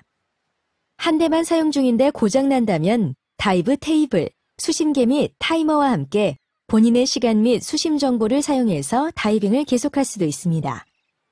그렇지 않다면 12시간을 기다린 후에 작동하는 컴퓨터로 다시 다이빙을 해야 합니다.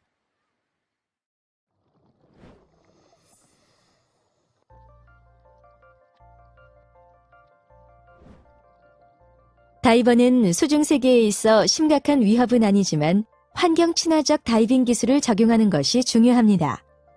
다이버로서 해를 끼치는 것은 사려 깊지 못한 행동이죠. 다른 다이버도 자연의 아름다움과 문화유산을 보고 싶을 테니까요. 또 이미 오염으로 인해 병든 환경에 문제를 가중시킬 수 있죠. 다이버로서 여러분은 수중 세계의 대사이며 여러분의 다이빙이 본보기가 된다는 점이 더욱 중요합니다. 다이버는 수중 세계를 직접 볼 수 있으며 종종 여러 문제점의 첫 목격자가 되기도 하는데요. 여러분이 본 것을 설명하고 수중 세계를 대중에게 알리고 지키는 계획에 목소리를 더할 때 여러분이 어떻게 다이빙을 하는지가 신뢰성에 영향을 미치게 되죠. 또 수중 클린업 참여, 외래 유입종 제거 또는 과학자를 위한 데이터 수집 등 직접적인 활동을 펼칠 수도 있습니다. 다이버로서 수중 세계 보전에 어떻게 이바지할 수 있는지 자세히 알아보려면 지역 패디 리조트나 다이브 센터에 문의하거나 projectaware.org를 방문하세요.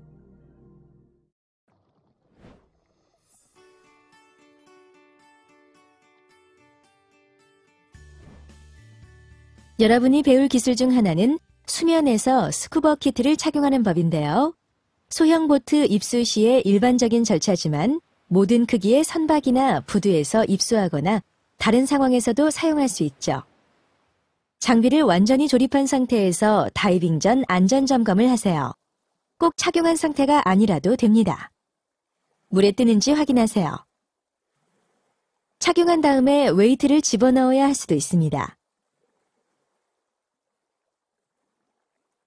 웨이트 통합식 BCD를 사용하지 않는다면 다이빙 키트를 착용한 후에 웨이트를 착용하게 됩니다. 스쿠버 웨이트 시스템을 착용하고 BCD 없이 물에 들어가지 마세요. 준비를 마치면 물속에 장비를 넣으세요. 바로 입수하지 않는다면 줄 위에 둡니다. 또는 입수 후에 버디가 건네줄 수도 있습니다. 앉아서 입수와 같이 적절한 기술을 사용해서 입수하세요. 지금 보는 입수에서는 이렇게 앉아서 대개 두 손을 얹고요. 양손을 중심으로 회전해서 이렇게 몸을 아래로 내립니다.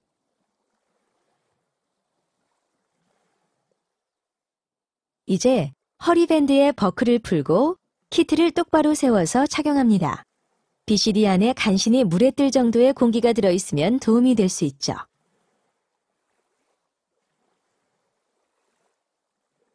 다른 기술도 있는데요. 이렇게 장비에 앉은 다음 양팔을 집어넣고 앞으로 미끄러지면 제자리에 들어가게 되죠.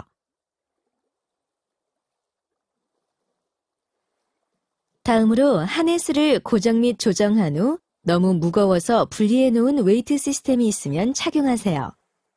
버디가 키트 착용을 마치면 다이빙 전 안전점검의 F단계, 즉 최종 점검을 완료해서 스트랩이 모두 고정되어 있고 뜻하지 않게 호스에 걸리지 않았는지 확인하세요.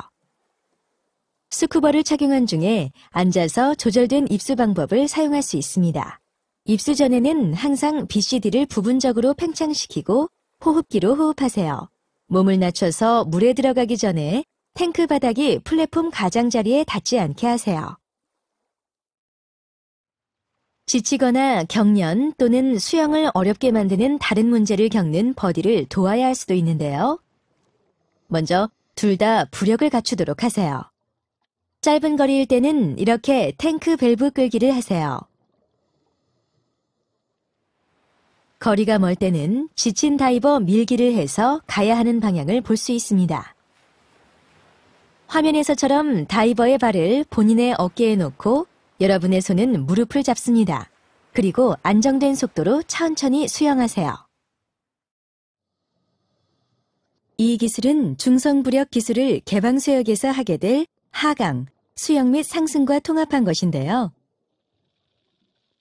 바닥 또는 어떤 지역이 산호처럼 섬세하다고 가정하고 접촉을 피하세요. 준비를 마치면 줄이나 다른 참조물을 시각적 참고물로만 사용하여 버디와 함께 5단계 하강을 하세요.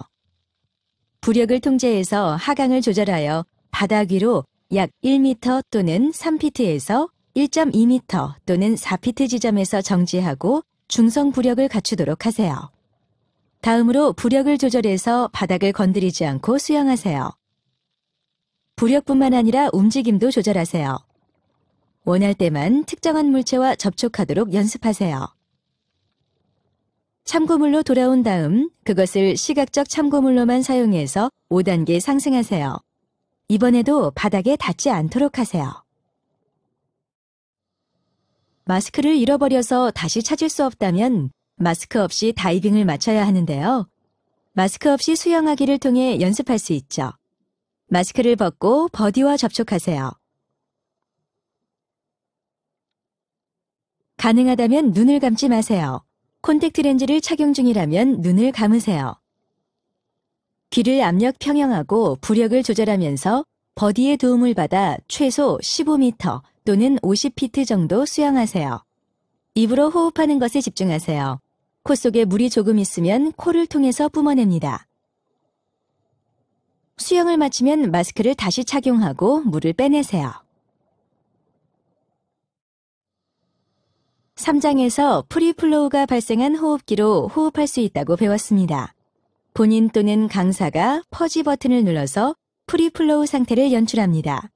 잊지 말고 마우스피스를 입술 쪽으로 밀어내세요. 이렇게 말이죠. 입으로 마우스피스를 막지 마세요. 하지만 필요하면 한쪽 끝을 집어넣어도 됩니다. 과도한 공기를 배출하면서 필요한 만큼 공기를 마셔서 호흡하세요.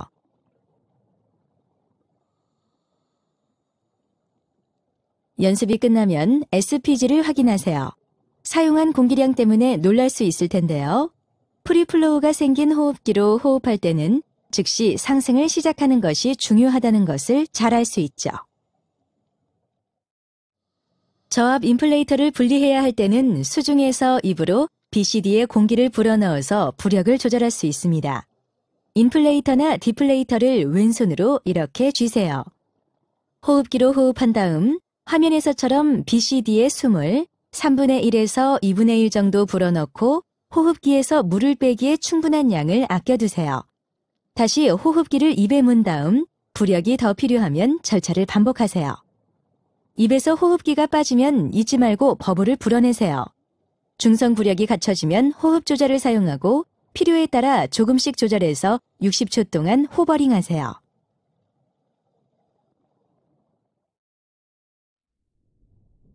스킨 다이빙은 스쿠버 없이 숨을 참고 하는 다이빙인데요. 스쿠버 공기에 낭비 없이 지역을 돌아다니거나 얕은 물을 탐험할 수 있죠. 또 스쿠버 다이빙이 불가능한 곳에서도 할 수 있습니다. 올바르게 호흡해야 더 오랫동안 숨을 참을 수 있는데요.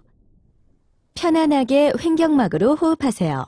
호흡을 멈추기 전에 빠르고 깊게 또는 빠르게 아니면 깊게 호흡하는 초과 호흡법을 연습하는 것이 한때 보편적이었지만 지금은 권장하는 방법이 아닙니다. 제대로 하지 못하면 물속에서 의식을 잃을 수 있어 익사로 이어질 수 있기 때문이죠. 횡격막 호흡을 안정되게 하면 숨을 더 오래 참는 데 도움이 됩니다.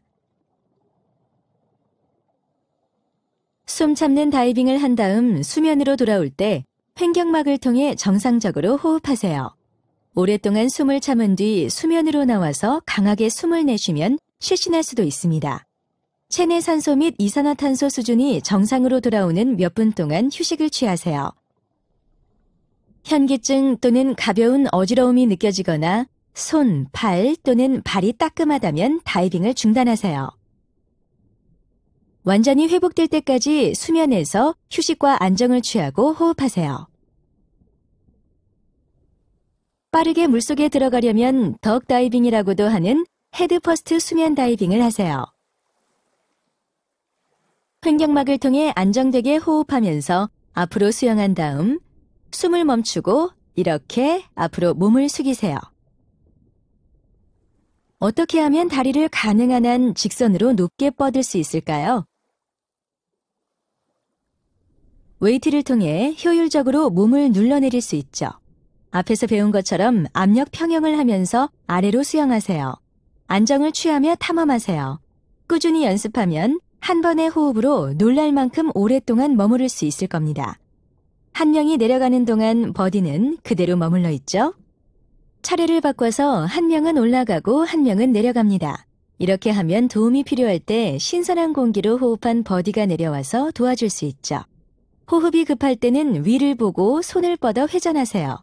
이렇게 해야 올라가면서 볼 수 있습니다. 위를 보는 동안 마지막 1m 또는 수피트를 통과하면서 숨을 내쉬세요. 앞으로 숙여 수영 자세로 돌아가는 동안에도 숨을 계속 내쉽니다. 그러면 여러분의 스노클은 거의 물이 빠진 상태일 겁니다. 그렇지 않다면 앞에서 배운 불어내기법을 사용하세요. 일부 다이버는 어떤 상황에서는 불어내기법을 선호합니다. 때로는 물속에서 키트를 벗고 출수하기도 하는데요. BCD를 팽창시킨 다음 웨이트를 벗어 건네주세요. 스노클로 교체한 다음 하네스를 풀고 장비를 벗습니다. 장비가 물에 뜰 정도로만 BCD를 부풀려 놓으면 도움이 될 겁니다.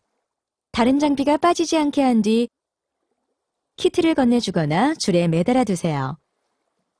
소형 보트나 낮은 부두에서처럼 사다리 없이 출소할 때는 두 팔을 밀고 발로 차서 몸을 위로 올리고 돌아서 앉으세요. 이렇게요. 또는 몸을 낮춰서 가슴을 걸친 다음 구르세요. 이렇게요. 밖으로 나오면 물에서 키트를 꺼내세요.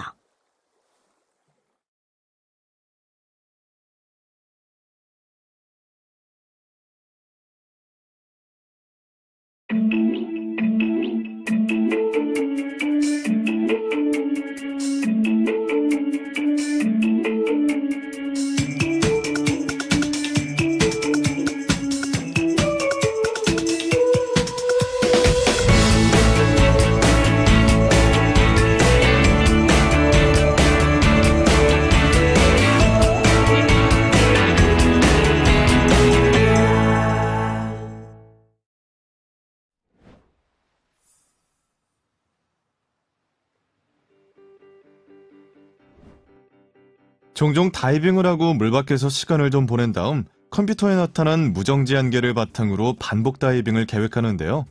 항상 그렇지는 않습니다.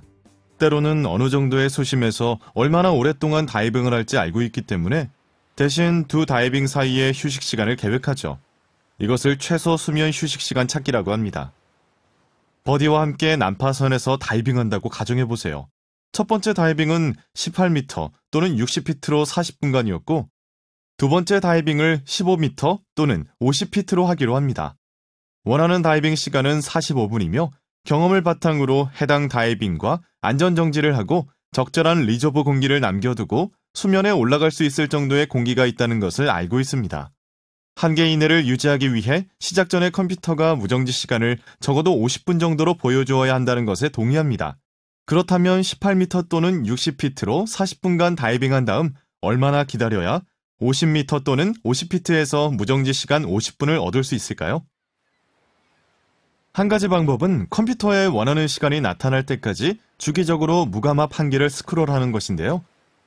정확하지 않게 들리겠지만 경험이 쌓이면서 수면 휴식 시간 동안 얻게 될 무정지 시간에 대해 감을 잡게 될 겁니다. 다른 방법은 다이빙 컴퓨터의 계획 모드를 사용하는 것이죠. 일부 기종에서만 이 기능을 제공하는데요. 다이빙을 마친 후 수면 휴식 시간과 수심을 입력하면 컴퓨터의 무정지 시간이 출력됩니다.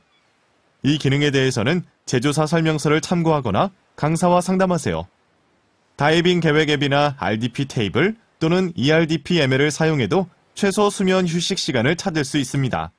다이빙 컴퓨터의 값과 정확히 일치하지는 않지만 수면에 머물러야 하는 시간에 대해 올바른 근사치를 얻을 수 있습니다. 다이빙 계획 시 컴퓨터의 무정지 시간을 스크롤하여 원하는 시간이 확보되었는지 확인하세요. 다이브 테이블과 다이빙 컴퓨터에 사용하는 감압 모델은 해수면에서의 다이빙을 바탕으로 하죠. 높은 곳에서는 압력을 덜 받기 때문에 다이빙 후에 비행이나 고도 다이빙을 할 때는 감압병이 발생할 위험이 커질 수 있습니다. 다이빙 의학계에서는 이 문제를 해결하고자 다이빙 후에 최소 12시간 정도 기다린 다음 비행할 것을 권장하고 있죠. 만약 1회 이상 또는 며칠 연속으로 다이빙을 한다면 최소 18시간 기다려야 합니다. 다이빙 후의 비행에 대한 권고사항은 주기적으로 바뀌니 가장 새로운 것을 따르세요.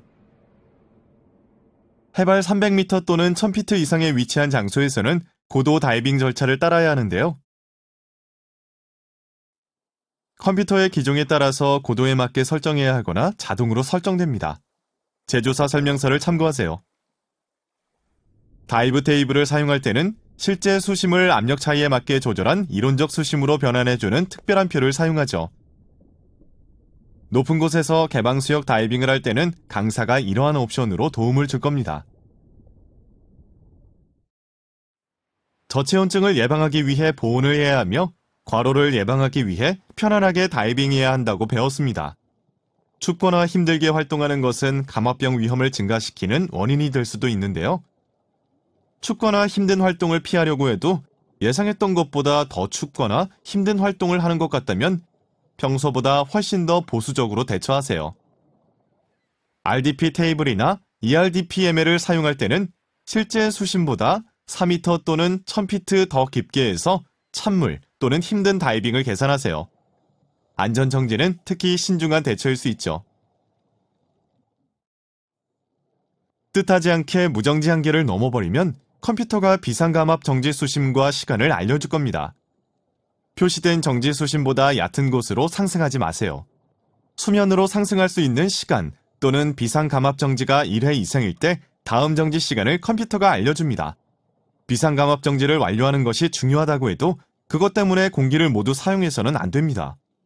공기가 적으면 가능한 만큼만 정지를 완료하되 수면으로 이동해서 출수할 정도의 공기를 아껴두세요. 수면으로 올라온 후에는 안정을 찾고 가능하면 응급산소로 호흡하고 감압병 증상이 없는지 몸을 관찰하세요. 최소 24시간은 다이빙하지 마세요. 많은 다이빙 컴퓨터는 필수 감압 정지가 완료되지 않으면 해당 시간 오류 모드로 전환되어 잠깁니다. 폐 과팽창과 감압병에 대한 응급처치는 동일하므로 다이버를 도와줄 때는 두 질환을 구분할 필요가 없습니다. 다이빙 커뮤니티에서는 두 질환을 모두 감압질환 또는 DCI로 묶어놓았죠. 무반응 다이버를 도울 때는 3장에서 배운 절차를 따르세요. 다이버의 호흡을 감시하고 필요하면 CPR을 제공하세요. 응급구조대에 연락하세요. 지역 응급구조대가 있으면 그것도 포함합니다. 다이버를 누운 상태로 두고 응급산소를 공급하세요. 반응이 없고 호흡을 하는 다이버는 왼쪽으로 눕히고 머리를 받쳐주세요. 이렇게 말이죠. 응급구조대가 올 때까지 응급처치를 하세요. 거의 모든 DCI 상황에서는 제압 챔버에서 다이버를 압력 상태로 되돌리고 장시간 치료를 하는 것이 필수입니다. 지체하지 말고 응급처치와 치료를 제공하세요. 치료를 빨리 시작할수록 증상이 영구적으로 남을 위험성이 낮아집니다.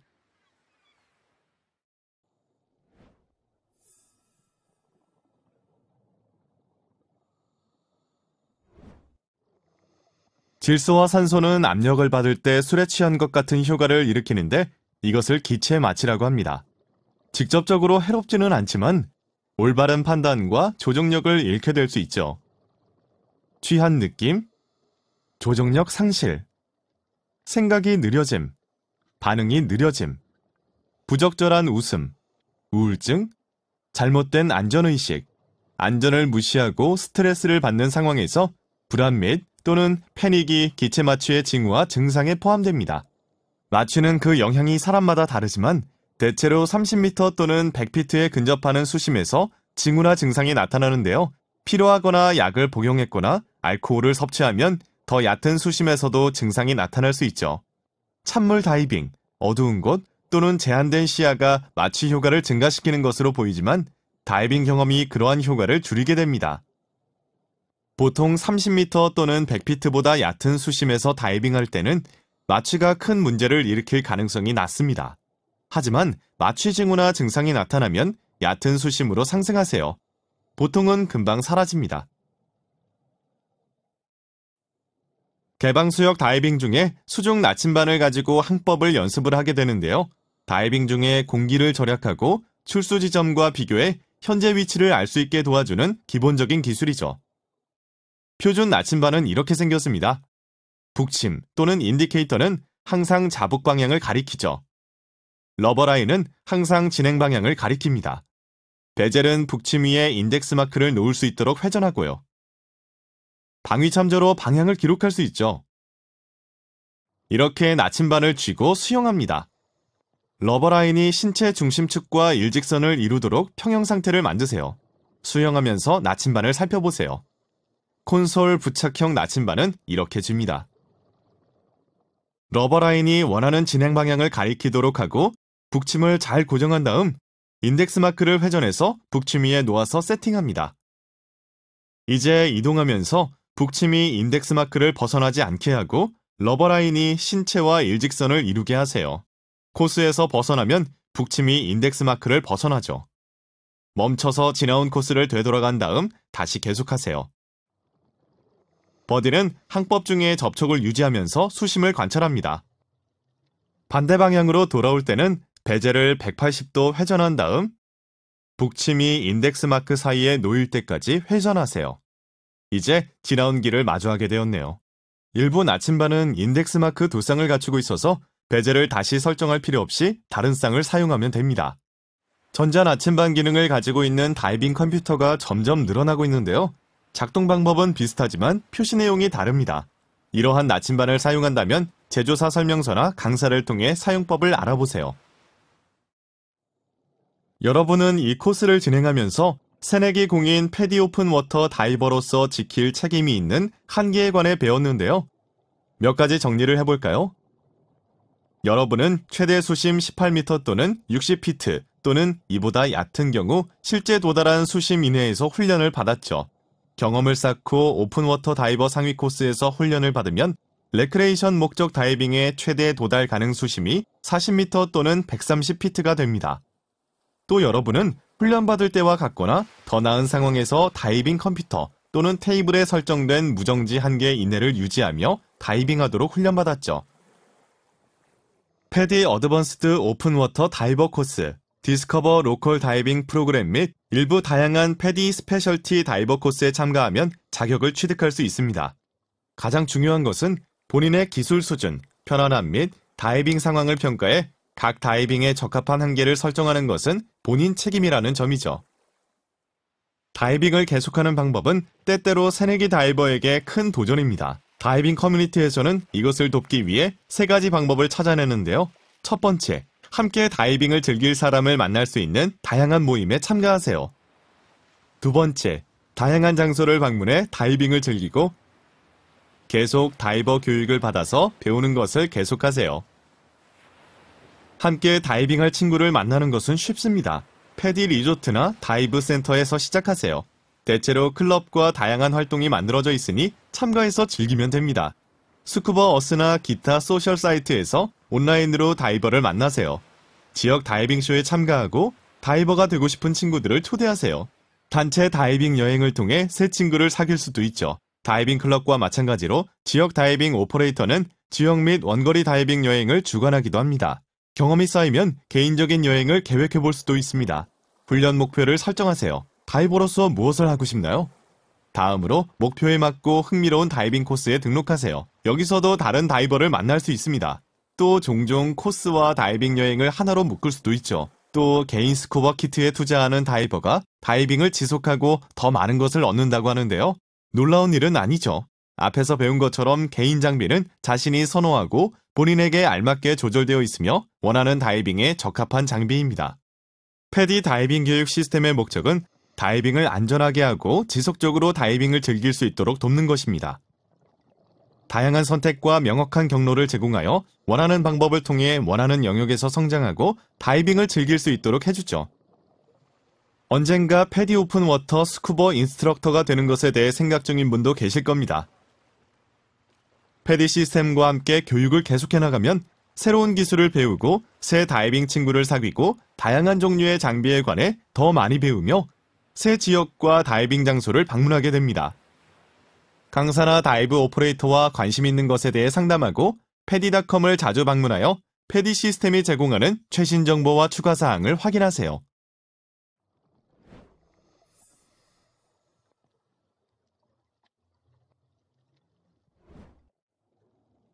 수중에서 키트를 벗고 다시 착용하는 일은 매우 드물지만 엉킴을 풀거나 시간이 어느 정도 지나 조정이 필요할 때처럼 혹시라도 필요한 상황에 대비해서 방법을 배워두는 것이 좋습니다. 이것은 음성 부력으로 하게 되는 중요한 몇 가지 기술 중 하나이기 때문에 민감한 수중 생물이 없고 민감하지 않은 바닥을 찾으세요. 여러분의 키트, 특히 웨이트 통합식 BCD를 벗은 후에 음성 부력을 갖추고 무릎을 꿇으면 안정적인 통제에 도움이 됩니다. 방법 한 가지를 알려드리죠. 물론 다른 방법도 있습니다. 웨이트의 양이 중간 이하인 웨이트 통합식 BCD나 웨이트가 통합되지 않은 BCD는 BCD의 공기를 완전히 빼세요. 웨이트 통합식 BCD에 웨이트가 많이 들어있다면 다루기 쉽게 공기를 조금 남겨두는 게 좋습니다. 공기를 완전히 빼고 나면 오른쪽 무릎이 위로 오도록 무릎을 꿇으세요. 스트랩을 느슨하게 해서 푼 다음 왼팔부터 유니트를 벗으세요. 호흡기가 벗겨지지 않게 하려면 중요합니다. 키트를 똑바로 세우고 놓치지 마세요. 곧바로 오른쪽 무릎 위에 세워서 몸에 가까이 하세요. 이렇게 하면 익스포저 수트의 부력을 상쇄하는 데 필요한 무게를 유지할 수 있죠. 구멍을 통해 부분적으로 오른쪽 팔을 움직여서 조절하세요. 상황상 필요하다면 양팔을 완전히 떼고 무릎 위에 수평으로 눕혀도 되지만 다시 착용하려면 다시 세워야 합니다. 오른쪽 팔부터 시작해서 코트를 입듯이 유니트를 다시 착용하세요. 이렇게 하면 호흡기가 빠지지 않죠.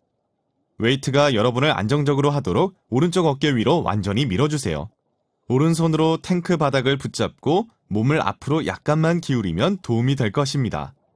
다음으로 왼팔을 밀어넣으세요. 스트랩을 조이기 전에 호스나 액세서리에 걸리지 않았는지 한 번 더 확인하세요. 수중에서 웨이트를 벗고 다시 착용하는 중요한 이유는 트림이나 웨이트를 조절하기 위해서입니다. 때때로 웨이트 파우치가 헐거워지거나 다른 형태의 웨이트 시스템 조정이 필요할 수도 있는데요. 이 작업은 웨이트 시스템에 따라 방법이 다릅니다. 개별 웨이트, 웨이트 포켓 또는 웨이트 벨트 전체를 벗고 다시 착용해도 됩니다. 음성 무력을 갖추는 것은 도움이 되는 또 다른 기술이죠. 민감한 바닥에서는 BCD의 공기를 뺀 다음 웨이트를 벗으려는 쪽 무릎 또는 웨이트 벨트가 있는 오른쪽 무릎이 위로 오도록 해서 무릎을 꿇으세요. 웨이트 포켓이나 웨이트를 벗고 무릎 위에 놓으세요. 수면에서 하듯이 다시 착용하세요. 대체로 몸을 뒤로 기울이면 제자리로 미끄러져 들어가므로 도움이 되죠. 강사가 여러분의 키트에 적합한 기술을 시범할 것입니다. 웨이트 벨트를 사용한다면 버클이 있는 쪽, 즉 왼쪽을 풀어서 등 뒤쪽으로 당기고 무릎 위에 걸쳐두세요. 이렇게 말이죠. 화면에 보이는 것처럼 수면에서 하듯이 다시 착용하세요. 착용한 다음에 등 쪽에 허리에 놓이도록 몸을 굽히거나 앞으로 엎드려서 얼굴이 아래를 향하게 하세요. 이렇게 하면 버클이 팽팽하지 않아 다시 착용하기 쉬워집니다. 완전히 조이기 전에 걸린 호스가 없는지 확인하세요. 때때로 보거나 만질 수 있는 참고물 없이 하강이나 상승을 해야 할 때도 있는데요. 앞에서 배운 것과 같은 5단계 하강 절차 및 상승 절차를 따르되 컴퓨터를 주시하고 BCD로 속도를 조절하세요. 제한 수역에서 연습할 때는 눈에 보이는 것들을 모두 무시하고 버디와 컴퓨터를 참고물로 삼으세요. 하강하면서 압력 평형을 하고 접촉을 유지하며 부력을 조절하세요. 서두르지 마세요. 하강 속도가 느린 쪽이 조절하기 더 쉽답니다. 상승할 때도 마찬가지로 버디와의 접촉을 유지하세요. 필요하다면 서로를 붙잡으세요. 부력과 상승 속도를 조절하세요. 강조하지만 느리게 상승하는 것이 더 쉽습니다. 5m 또는 15피트 물 중간에서 호버링을 하면서 안전 정지를 하세요. 이 기술을 제한 수역에서 연습할 때는 바닥과 수면 사이 중간 정도에서 정지하세요. 참고물 없이 하강 또는 상승하는 동안 내비게이션이 필요할 때 버디가 사용할 수 있는 한 가지 기술은 서로 붙잡고 있는 것인데요. 한쪽이 하강 또는 상승, 수심과 속도를 조절하는 동안 다른 쪽이 내비게이션을 하는 거죠. 제한 수역에서도 연습할 수 있습니다. 코스 중에 미니 다이빙을 1회 이상 연습할 텐데요. 미니 다이빙은 개방 수역에서 하듯이 실제 다이빙 절차를 연습하는 시뮬레이션 다이빙입니다. 강사는 여러분과 버디가 개방 수역에서 다이빙하는 것처럼 시간과 공기 공급 한계를 포함하여 미니 다이빙을 계획하도록 지시할 겁니다. 다이빙 전 안전 점검을 하고 설 수 없는 깊은 물에 대한 적절한 입수법과 출수법을 사용하세요. 각 미니 다이빙에는 강사가 지정한 특정한 기술과 목표가 있습니다. 또 원하는 기술을 버디와 함께 연습하고 잠시 자유롭게 놀며 전반적으로 물속을 즐겨보는 시간을 갖습니다.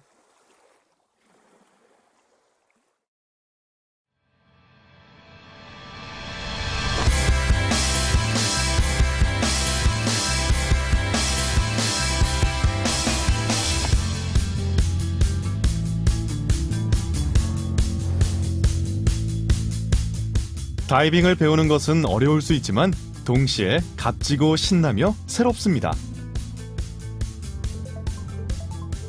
이제 다이빙에 대해 수많은 것을 배웠으며 곧 개방수역 다이빙을 가게 될 텐데요.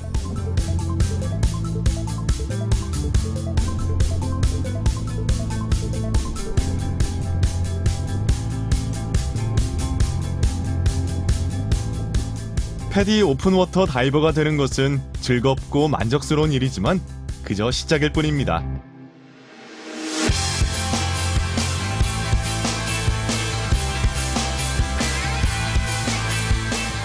보수적으로 다이빙하고 훈련한 내용을 따르며 배우는 것을 계속하세요.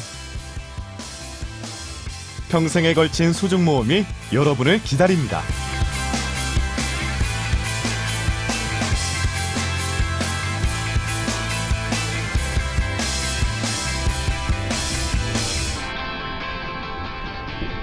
다이빙의 세계에 오신 것을 환영합니다.